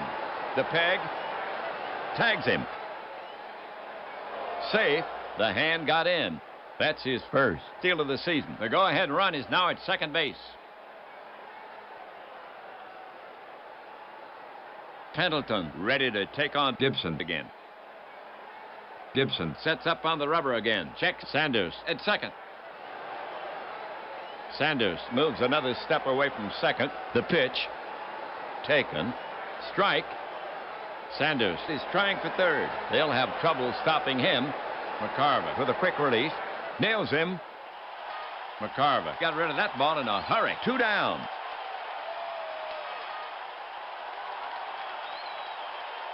Pendleton back in the box. Catcher ready. The pitch.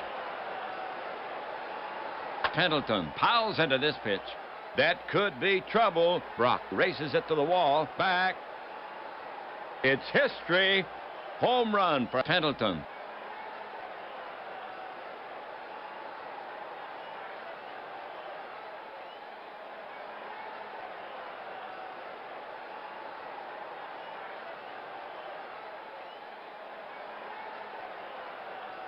So they collect a big 2-out solo homer. His first home run of the season, and the Braves break the tie and now lead 1-0 here in the 7th. Justice steps up to face Gibson. He swings from the left side. Base is empty. 2 outs. Justice 0 for 2. Dave ready. Now Gibson ready. Gibson over the offering.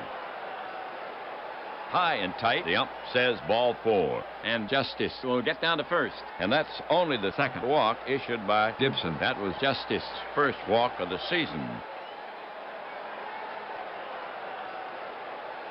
Now coming to bat for the Braves, Gant. Gant is 1 for 2. McCarver crouched down now. The pitch. Slash to right. Base hit. Brock fields the ball. Justice is 1 around second.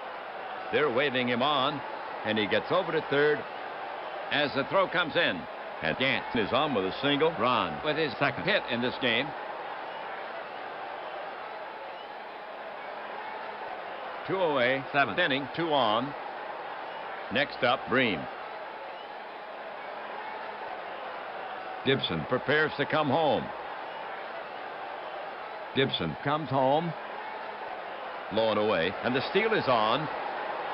Gant stealing second. McCarver guns it down. And he slides in safely. That's his first steal of the season for Atlanta. Their second stolen base in this game. Bream stands in, waits for the pitch. Gibson gets set to work on him. Justice down the line some at third. To the plate. Low. Ball 4. Bream hustles down to first. That was Bream's first walk of the season.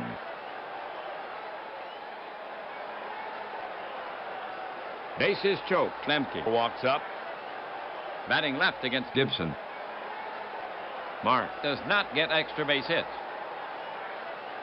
No room at the end. Lemke wipes his left sleeve across his forehead. Looks back into the dugout. Gibson bends for the rosin bag. Lemke stands in. Sets his cap. Waits. Gibson on the rubber. Next would be Belliard. Raphael is in the on-deck circle. Anderson, the smiling Buddha. The runners take their lead. The pitch. Lemke skies it to right center. Should be no trouble. Flood drifts over and records the putout.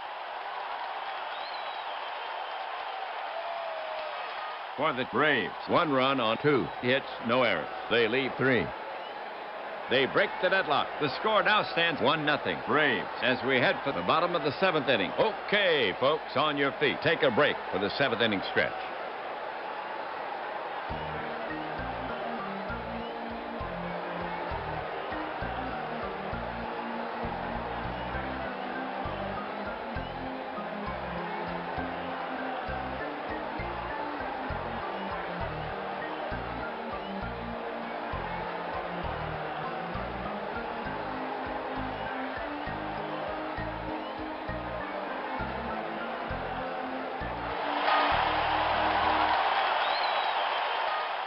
Gibson, Flood, and Maxwell to bat next. Berryhill is now catching for Atlanta. Anderson takes Sanders out of the game. Gibson to lead it off. Bob steps up. Smoltz focuses in on the target. The pitch. Healthy cut by Gibson. He's out on strikes. 1 away.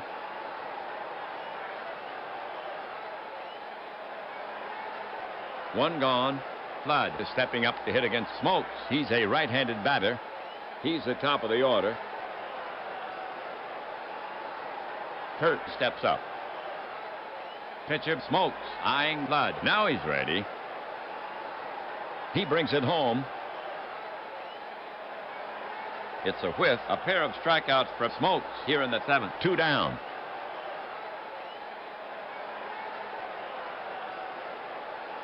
Two away, 7th inning. Now Maxwell to face Smoltz. Bats right. Maxwell is 2 for 3. Dow does not get extra base hits. In the box now. Pitcher Smokes eyeing Maxwell. Now he's ready. Here's a pitch from Smokes. High fly left center. Gant is on his horse. He'll get there, and does. That's 3 away.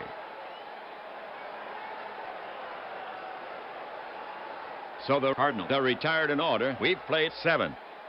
Cardinal down 1-0. Belliard, Smokes, and Nixon due up for Atlanta.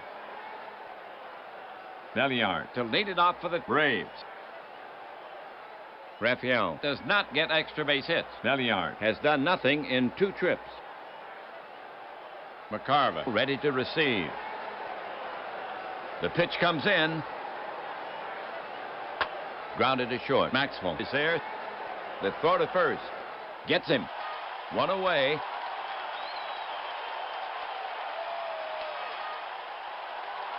Okay, we have Smokes coming up to hit. 1 out. Smokes ready. Gibson ready. Gibson to the wind.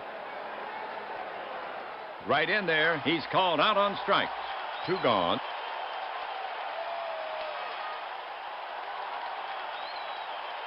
Here's Nixon to take his swings. Hitting from the left side here. Nixon is hitless in 3 at-bats. Otis steps up. Gibson prepared to work. Gibson brings it to the plate. Nixon gets serious wood on this one. It's got plenty of hang time. Nixon got under it just a hair. And there to make the catch is Brock. Side retired.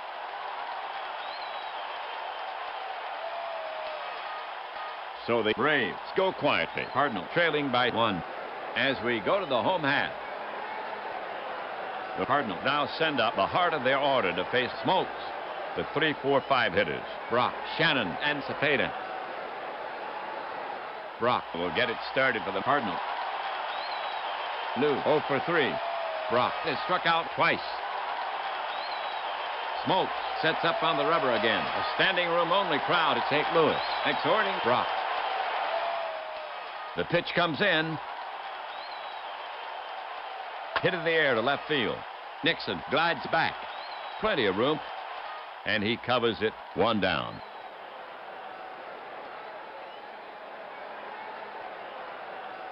Shannon's up in the power slot. 1 away. They need to get him on. Shannon is 1 for 3.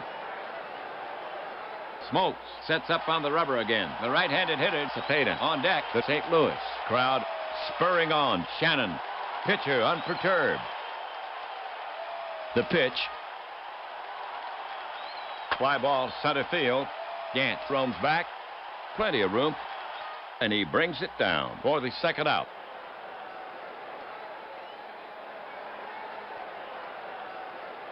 All right, it's now Cepeda to bat. 2 down. Cepeda has been up 3 times with 1 hit. Smokes prepared to work. He comes home. There's a bouncer to the left side, right where Belliard is stationed. He takes his time with a peg and puts Cepeda away easily. Cardinals go down.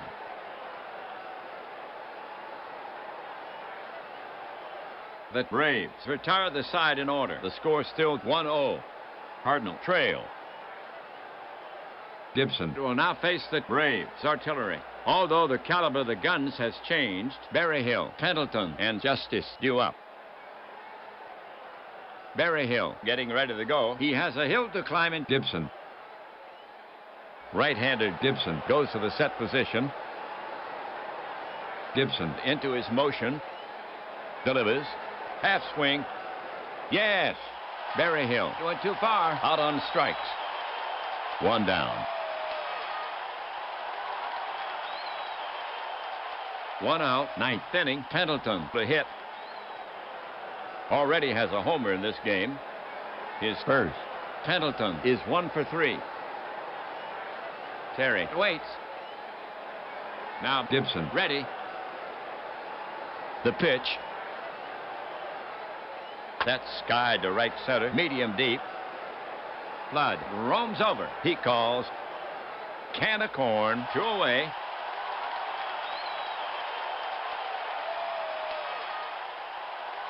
Here's Justice. Justice walked once. He's 0 for 2. McCarver sets up. Gibson into the wind. That's high and deep by Justice. Flood is on the run. On the run. It's starting to tail away from him. He makes a catch. 3 down.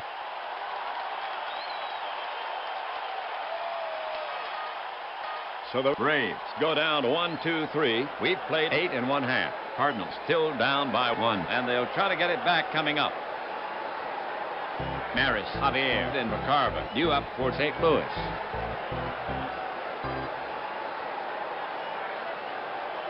Well, Maris will get it started for the Cardinals. Roger is 2 for 3. Smokes put on the rubber. The St. Louis crowd, they are cheering on Maris. Pitcher apparently unaffected. Right-hander Smokes ready. The pitch. High fly ball to left. Nixon drifts over toward the line. He's under it and makes the catch. 1 away.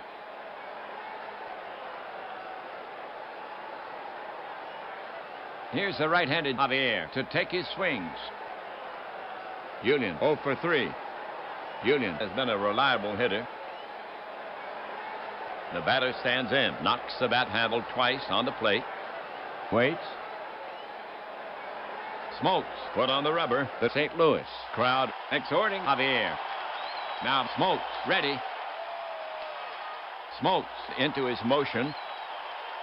Delivers. Javier started the swing. Did he hold up? They check for the first base ump. A base on balls for Javier, and Smokes has walked the tying run. That was Javier's first walk of the season.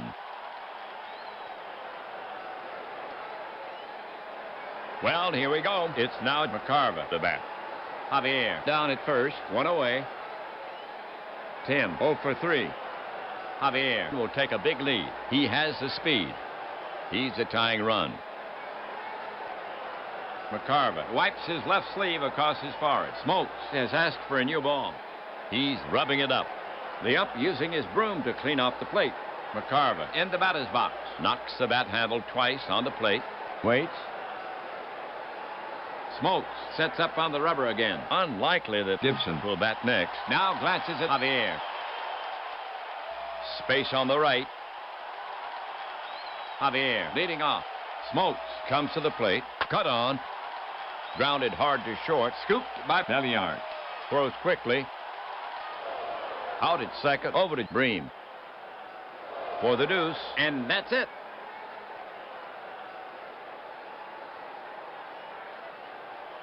Oh, those Braves. The Cardinals let it get away at the end.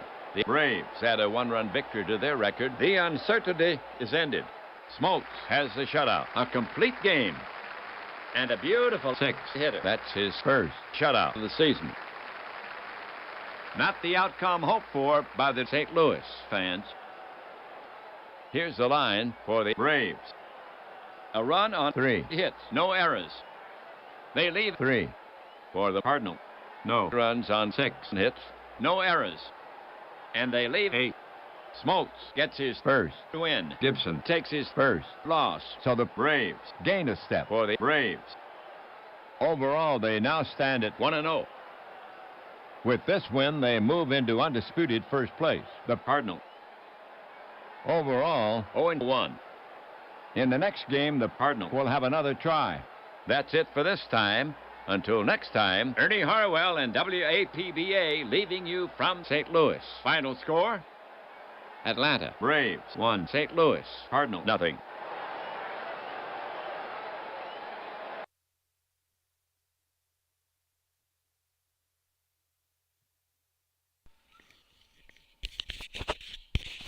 All right, me lads. There we go. That was a good ball game, man. Gibson scattering 3 hits, but falls 1-0. So I thought that was a great matchup. So Good pick. Good pick. Braves, Cardinals, Smoltz versus Gibson. All right. Yeah, so do I. So do I, Robbie. Absolutely love this game. Okay, so we'll go to MV first. MV had some questions. All right, so MV, there's a couple ways you can do this, obviously. So if you just want to order the newest version of APBA Baseball, just order. I know when I was back home, it took, I think, 2 weeks to cross the Atlantic, something like that. Longest 2 weeks of my life. But you need the DVD drive only one time to just install the game. But you know what? DVD drives, if you have a collection of movies, whatever's still on DVD, they're nice to have. A lot of the stuff that I have as a magician, I have digitally as well, because most of my magic library had to be left behind when I had to come here.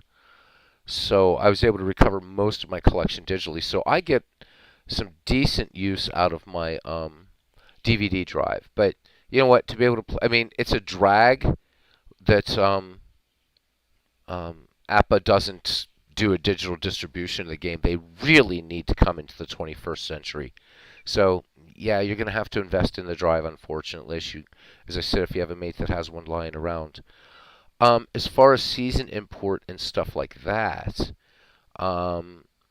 you would need, and Robbie could maybe hook up with you in the Discord to let you know that there is a way to get the Fan Park Encyclopedia and an earlier version of Baseball for Windows to be able to do season creation and stuff like that.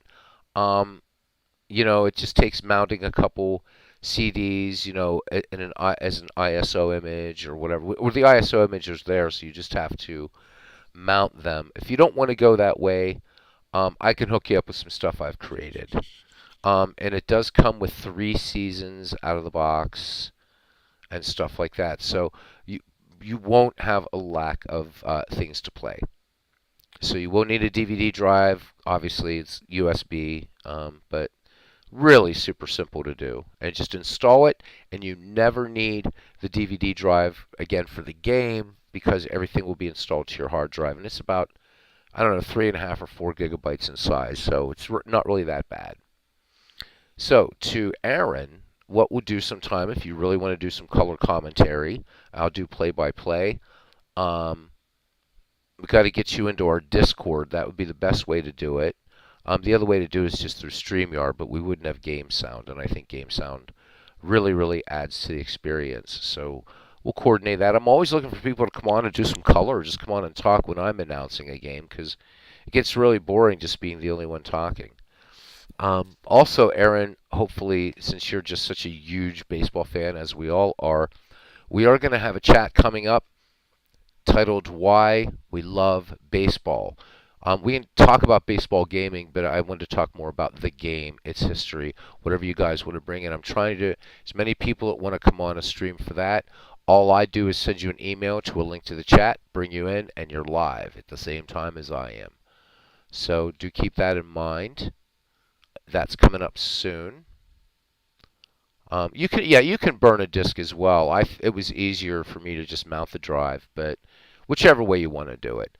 But MV, yeah, you'll be good to go, and we'll get you set. I'll get you set up, man, or Robbie, So that's not the problem there. So you just need a DVD drive and you need to order the disc.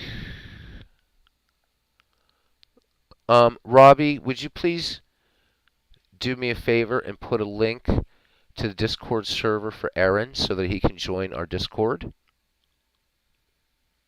Paying the Taxman. Da, da, da, da, da, da. Great song from the Beatles. Great song, Taxman. George Harrison. Yep. I love that, though. Mr. Wilson. I love it. That's a great song, Taxman. Would be later covered by Black Oak, Arkansas. It's kind of an ironic song, considering George Harrison later on would be about, not living in the material world and stuff like that.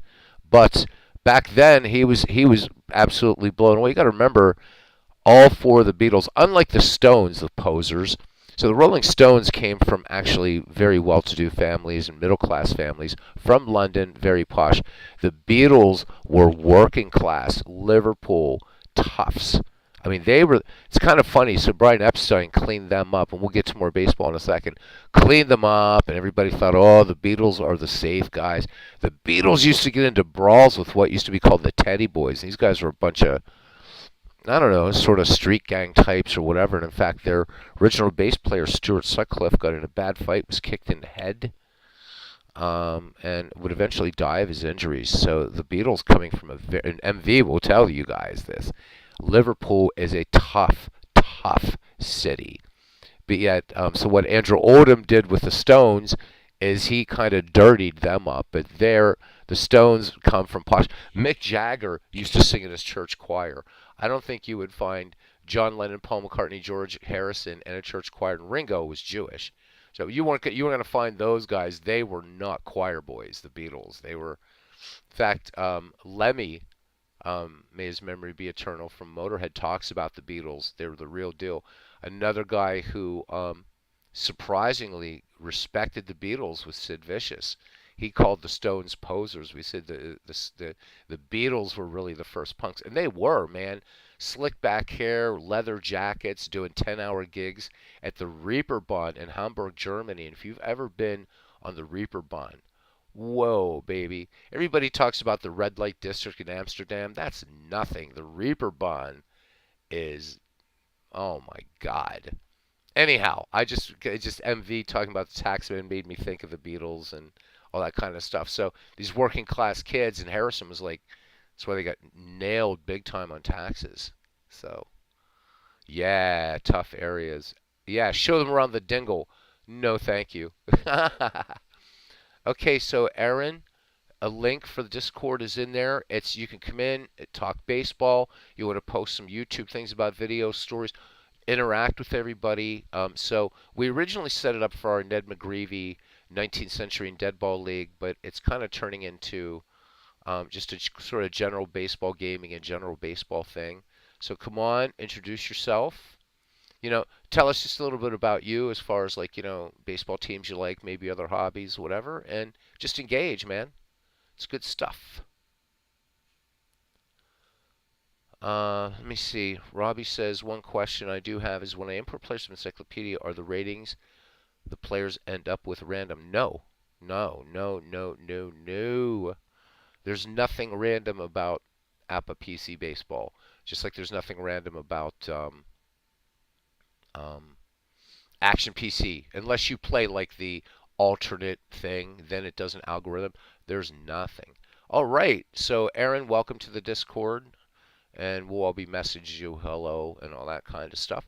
So, yeah, feel free. As far as your duties as a mods here, I really appreciate it. It's a sort of gift I give people that have been coming in. That means that I trust you, because as a moderator, you can put in links and stuff in chat, and help to clean out the garbage bots when they come in, and whatever. So this is my thank you to you for coming consistently into the channel. It makes my job a lot easier. Brian Jones forever. Brian Jones, there was talk. Brian Jones was not happy with the Rolling Stones. He wanted to join the Beatles. And the Beatles were considering Brian Jones, but then, of course, he died. But there was some talks. And he, actually, if you listen to the Stones music when Brian Jones was alive, Brian Jones was a superb songwriter. He was a superb songwriter. I'm not a Stones fan per se, but I thought Brian Jones wrote some great music for the Stones. And he used to pressure Mick and Keith and say, why aren't we doing what John Paul, what the Beatles are doing? He wanted to be a Beatle badly. So, again, enough of that. Yeah, he had the coolest haircut. He did. And just brilliant. Brilliant. All right, any other questions? Steve? Well, I mean, I like some Stones music, but it goes back to the Beatles Stones thing, and the Stones wrote some good music, but in terms of influence and pioneering things, the Beatles are just unmatched. We have progressive rock because of them. The Beatles wrote the first heavy metal song. The first use of feedback in music. First band to write their own songs, period. I mean, in the 1960s.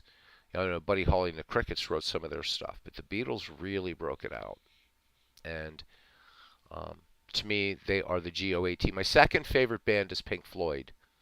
So, but I don't hate the Stones. There is one band I do hate. Yes, both can exist. I hate AC/DC. Just putting it out there. If I'm going to listen to harder rock, man, then I'm going to listen. I'm just going to be listening to Deep Purple, Black Sabbath, Judas Priest.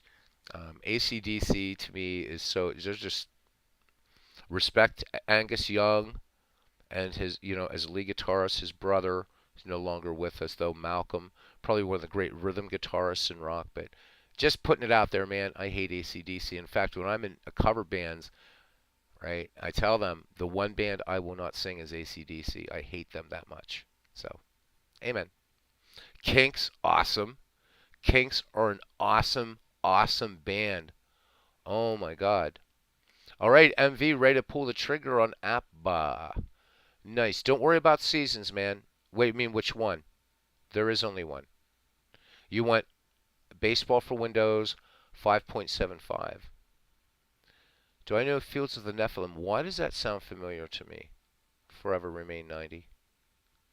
No, let me say this. No, I don't hate ACD. I strongly dislike AC/DC. I hate Ted Nugent. There we go. Got it right.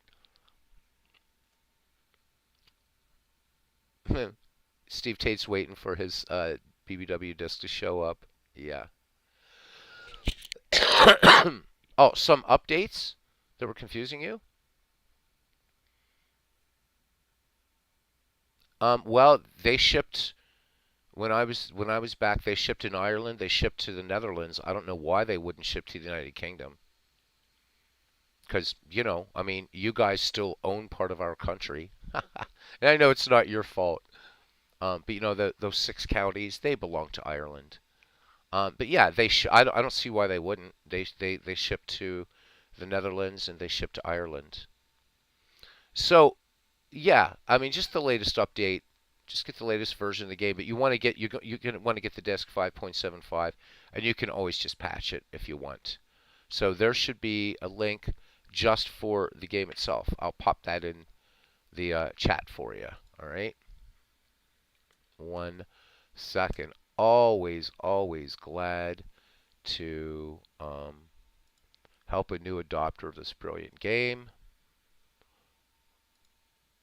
All right, here you go. That's what you want to buy, my friend. RetroArch. I'll answer this quickly for you. Oh, you're playing RetroArch right now. Nice.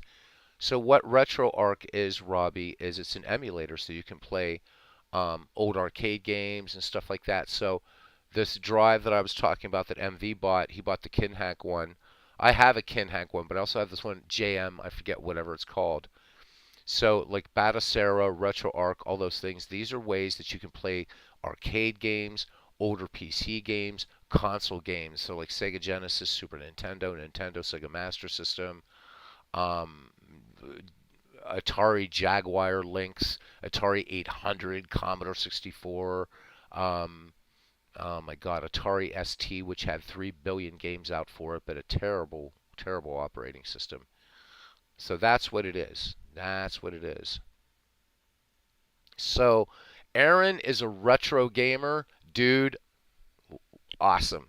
Awesome. I'm a major, major retro gamer.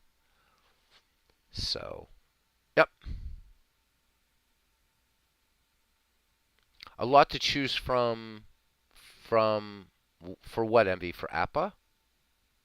No, okay, so yeah, that's all you need is just the game.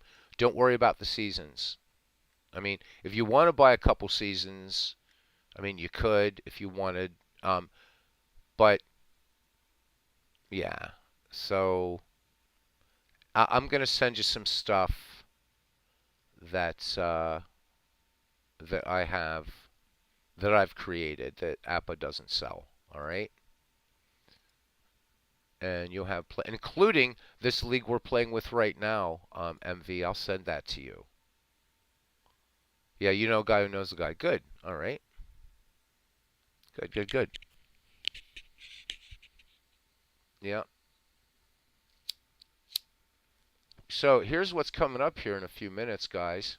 MV, hopefully this will interest you. I know it will interest you. So we're going to be going over to Steve. Yeah, I do know who that guy is. So we're going to be going over to Steve Tate's channel in a few minutes. And he and I had a good old chinwag yesterday for almost 3 hours on the Negro League file that he's creating. So I had mentioned to him, I said, wouldn't it be cool? Let's do this as a live stream in your channel. I can ask some questions, get more in depth on it. This thing, yeah, sure, Steve. Be glad to. So, guys, this isn't just something, and we'll talk about this. This is going to be in Steve's channel. This isn't just something for gaming. This is super, super important for research purposes. For just so many things. There's what Steve is doing and for this Negro Leagues league file that he's creating. There is literally nothing out there like it. Nothing at all. And when you come to the stream, I'll tell you why. And Steve and I will tell you why. I don't want to spoil anything, but I don't care whether you get any home brews out there for any game. You play out of the park baseball, of course, it has all Negro League baseball in it, but there is nothing out there like even remotely close to what Steve is doing. This is something that is just astounding. And those of you that were here in the game yesterday, I did show you some of the baseball cards he's made up. They're beautiful. I would help him. I'm a graphic artist, but he's doing a great job. Doesn't need my help to do it. Everything looks great. But it's what he's doing with this league that is mind-blowing. I'll just give you a hint. Once this is done, you'll be able to take these players and play them in Action PC Baseball against any Major League club you want. And everything on a level playing field. But that's all. It's just amazing what he's doing. So that's going to be there. MV, there's another thing you can check out that I'm a member of and I turned Robbie on to. If you really want to load up on stuff for baseball for Windows, it's 20. So let me see, it's $20. So what does that come out to? Like 13 pounds or something, I think. It's a year subscription. You can get thousands of micromanagers. There's a lot of homebrew seasons on there. There's actually a few Negro League discs. I got one of them. And you get ballparks. Yes, your pound is weak, right? So, yep. I still though, I think it's even. I'm guessing maybe 17 pounds then or something like that. For a year. It's called Digital Skybox. I will put that link into. We're spending all your money for you, man. But you know what? There are worse addictions. Now, caution. This is a crappy looking 1990s vintage website, but purchase a membership to Digital Skybox. And that's cool. Since meeting me, your bank has questions. Oh, man. Yeah, I'm sorry, but I'm a baseball junkie. Hello, my name is Beatles Eternally, and I'm a baseball junkie. Hello, Beatles. Yep. Good, you rediscovered your love of this great game. I'm glad. I see another series is going to be played in London this year. I'd love to fly over and say, come on, man, I know you're down in Wales. I'm like, come on, let's come on over to London. First, yeah, you're Ronnie to my Keith. All right, that works. That works.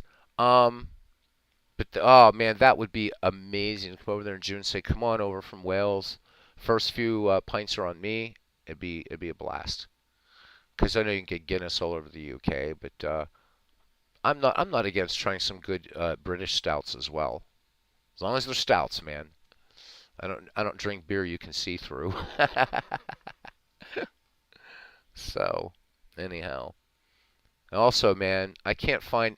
Ever since I left Europe, MV, I can't find any good ginger beer in this damn country. I used to get a used to drink a ginger beer that was imported from Australia called Bundaberg. Man, oh man, oh man, oh man. And I can't find Bundaberg here anywhere, and it's driving me crazy.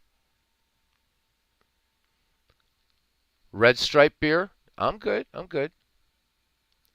Wow, Robbie plumbed for the $30 two-year membership to Digital Skybox. Good for you.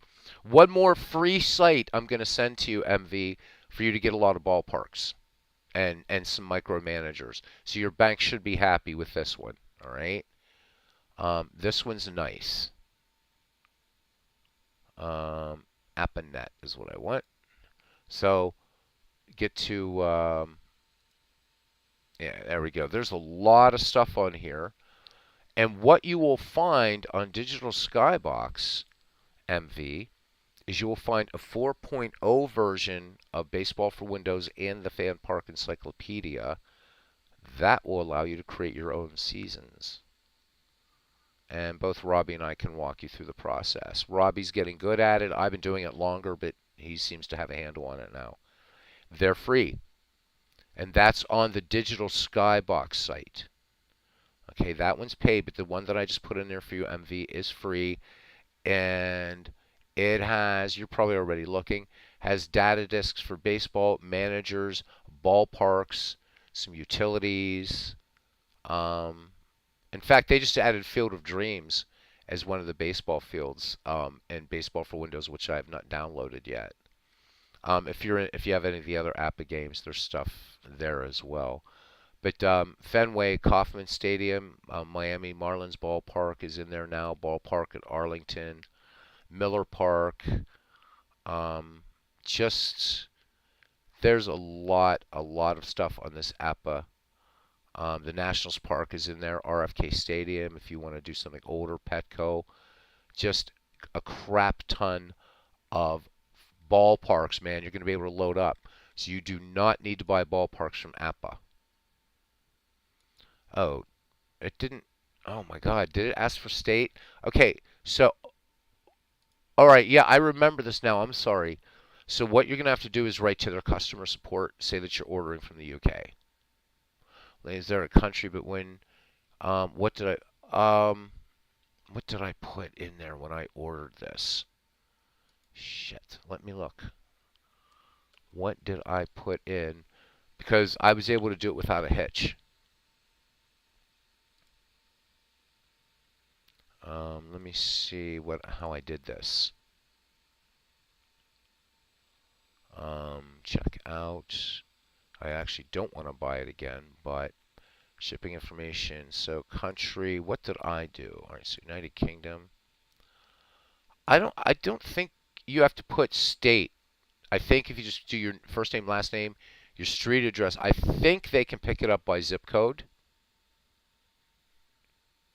That's what I did because I was and let me go switch it back to the country that I was in. Let me see here. Because I had no trouble with it. Well, both countries. Because it showed up. It definitely showed up. And I'm just looking here, trying to refresh my memory, my friend. I'm sorry, it's been a while.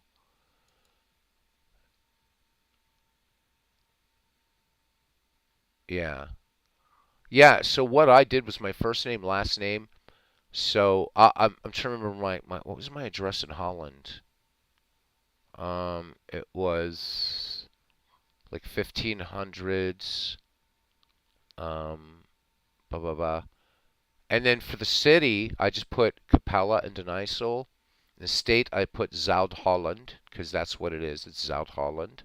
The zip code was just the zip, and I put in my phone with the country code, and it came. But if you want to make sure, just shoot an email to customer support and say, hey, I'm in Blighty. They won't know what you mean by Blighty, but you can say it anyhow. No. United Kingdom again or Wales. Yeah. You put Wales? Okay. Country of King Arthur. Cardiff. That should work. That zip code. And you're going to have your email in there, so it's gone through? Oh, okay, cool. What did it calculate the shipping for you? I'm curious. Okay, you check tomorrow. I'm curious what shipping is now because I bought it in 2015. So it may have gone up a bit. It may have gone up. Bloody Todgers they are, hey? All right. So, all right. MV checking one sec. Yep, importing players is cool. What's the fun thing about importing players, Robbie, is if you do try to do this Ned McGreevy League, you're going to have baseball reference up and try to pick these players' best year and decide what criteria. But it's all there. That's a lot of baseball, man. Not everything, but 1871 to 1997, that's a damn fine chunk of baseball. And you have Action PC and other games to play more modern. I know you play PC Replay Baseball. So, there you go. Well, Sherlock Holmes used to live on Baker Street. I didn't live in the United Kingdom, though, Robbie. I lived in Ireland. And I lived in the Netherlands. So, did not live in the United Kingdom. It's part of Ireland is in the United Kingdom, but I didn't live in that part of Ireland. I lived in the Republic of Ireland, not Northern Ireland. So, but we won't get into that, except to say that the British need to give us back Northern Ireland. So, anyhow, good, Robbie. I'm glad you're feeling comfortable. And the migration tool is easy to use. Again, man, you only need that earlier version of Baseball for Windows and the Fan Park Encyclopedia. Just do the basic import, do everything else in 5.75. Oh, MV says yes! He says yes! And all that kind of stuff. Not about Ireland. What is it with you in Ireland? Do you not love me country? We're fine people in Ireland. You should come visit sometime. I want to go back. That's where I want to retire, is Ireland, actually. All right, so MV is getting Baseball for Windows. Nice. Nice. So we're giving Steve some time to warm up his pipes. Then we'll be 5 minutes after this, and we'll just go and check it out. So, all right, that's it. Because Steve's streams tend to be like mine. They run a bit long. And with me in there, God only knows. So come over and join us on Steve Tate's channel. If you have not subscribed, please do subscribe. All right. Robbie, maybe on the Discord you can tell MV where to find Baseball for Windows. You're very welcome, MV. Let MV know where he can find Baseball for Windows 4.0 and the Fan Park Encyclopedia. You'd be a good chap for doing that, yeah? Don't put it in the chat, put it in the Discord. Forever remain 90 says he has nothing to do for the next 4 hours or so. Good. That's good.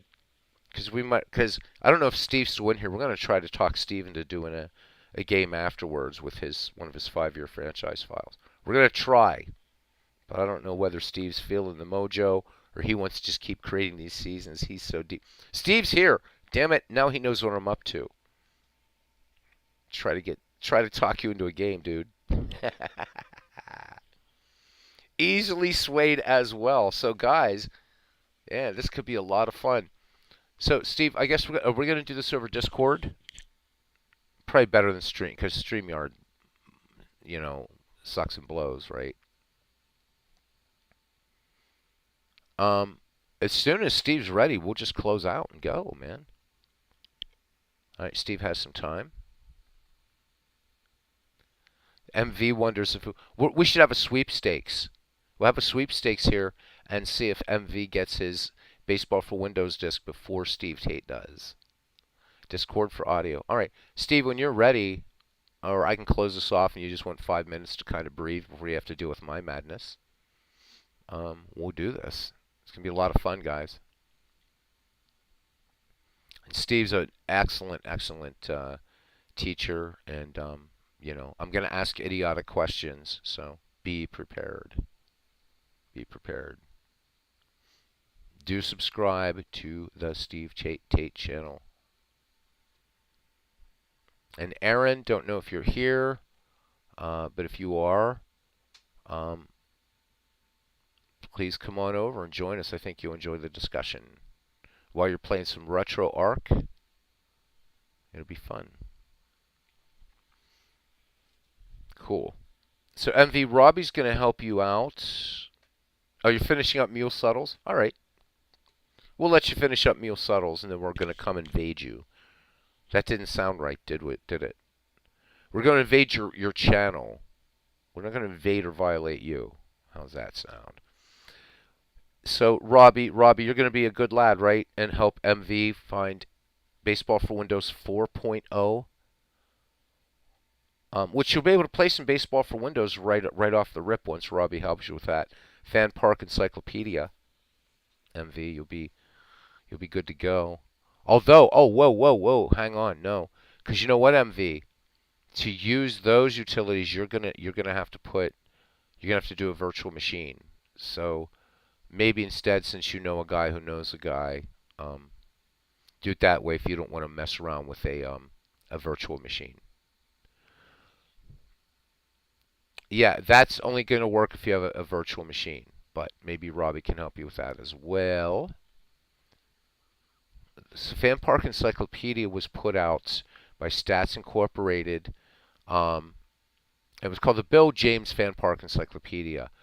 And so back when APBA and Miller Associates were partners, because Miller Associates were the ones that actually did the Ernie Harwell technology, they created this brilliant baseball encyclopedia that is kind of the granddaddy of baseball reference. You can do player analyses, team analyses, baseball history stuff. It's really cool, but its main function was for versions of baseball for Windows prior to 5.75, which is the current version. You could import any player, any season, any league, whatever, from the encyclopedia into the game. The problem is that the encyclopedia and earlier versions of Baseball for Windows use 16-bit installers, which are not supported at all in 64-bit systems. So by running a virtual machine, and I bought an old laptop to do this, a Vista laptop, and installed a Windows XP virtual machine, and you're right in there, and you can just do everything you want as far as creating seasons. Migrate them to 5.75, and you're in business. Will you be able to do dead ball on your Baseball for Windows? Yes, because I'm gonna hook you up with some dead ball stuff. Okay, I'll hook you up. I'm gonna hook you up with some stuff that isn't not out of the box. I'm gonna have to get your email address and send you some zip files with some things that I made, and they're not. So put it in the Discord in a private message to me. Please don't put your email address out here in chat, because there are morons out there that just go around into chats and copy people's emails and do evil things. Yeah, in the Discord as a private message to me, please. Okay? And I'll zip up some stuff that I made for you. So, unless you want to go down the road of virtual machine and stuff, I'll get you some things that APBA does not make. And including this file that we're playing with today, and I have another all-time greats team. A few of them I've made. So I'll get you hooked up, man. Yep. Yep. Any other questions from anybody? So we can go hang out at Steve Tate's house for a while. I hear there'll be cookies. I'm told there'll be cookies. Oh, right. Yeah, and you have Amazon right there in the UK, so you're gonna get it like quickly, right? Steve says see his tune. No, Old Time Baseball is not on virtual cookies. Old Time Baseball not on there. Clear your cache and cookies, says Steve. Steve's here all week. Try the tofu. No, but I'll give you a link to where you can find Old Time Baseball or figure out a way to get it to you. I'll have to put it up somewhere. That's what I'll do, MV. We'll figure out a way I can get Old Time Baseball to you, and it's ready to play. You don't have to mess with anything.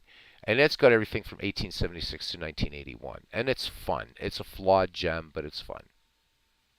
Okay. For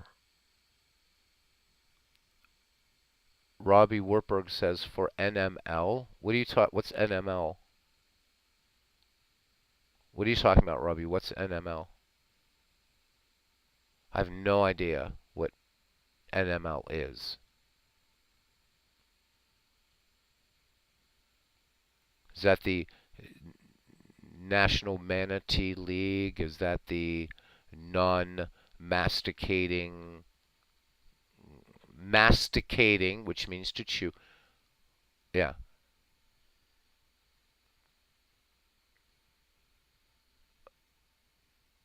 Or it could be maybe some Negro Major Leagues. Maybe he's talking. I don't know. Robbie's being really cryptic here. Robbie is like a Dan Brown novel here, or something. I don't know. Or maybe it's like reading Heidegger, if you've ever read Heidegger. See? Ned McGreevy. She's using career average. Why would you use... No, dude. What do you mean using career average for each player?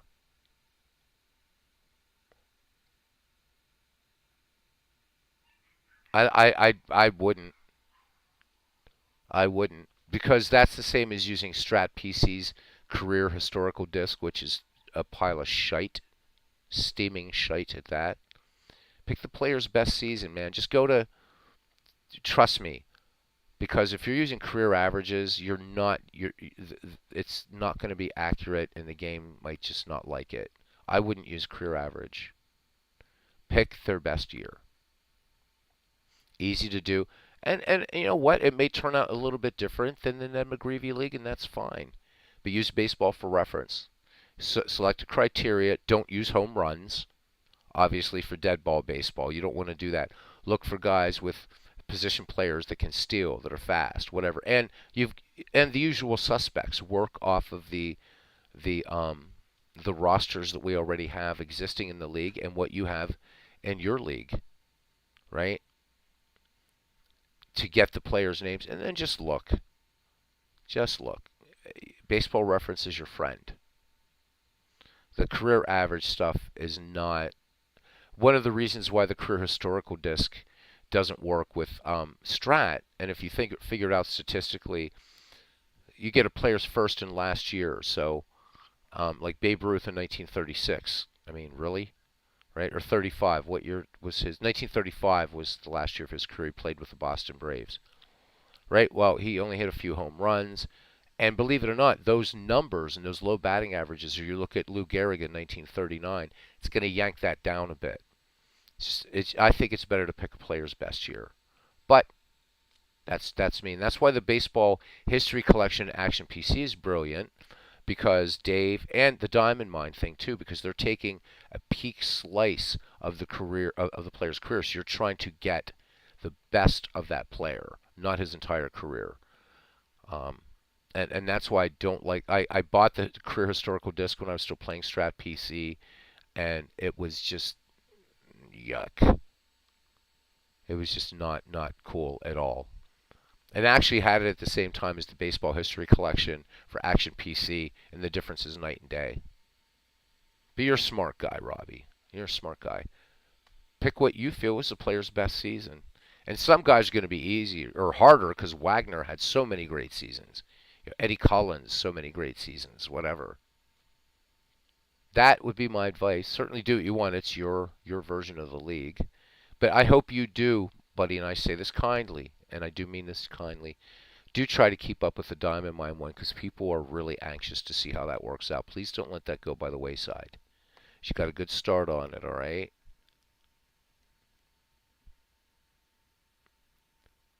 Pitching's easy, you know?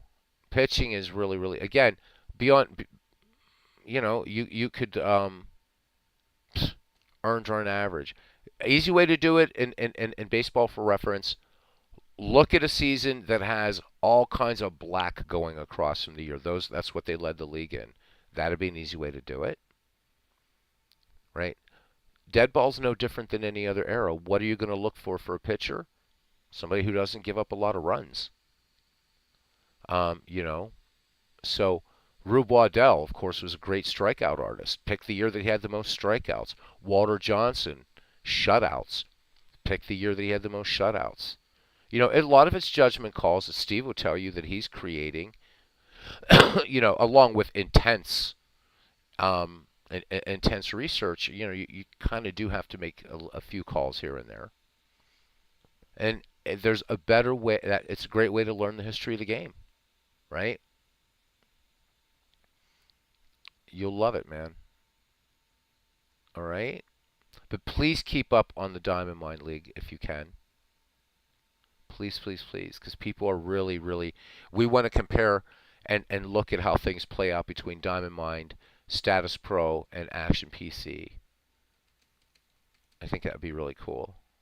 All right? Not trying to dictate your life, but people are excited about that. So if you could keep up on that occasionally, that'd be nice. Buddy? All right, guys.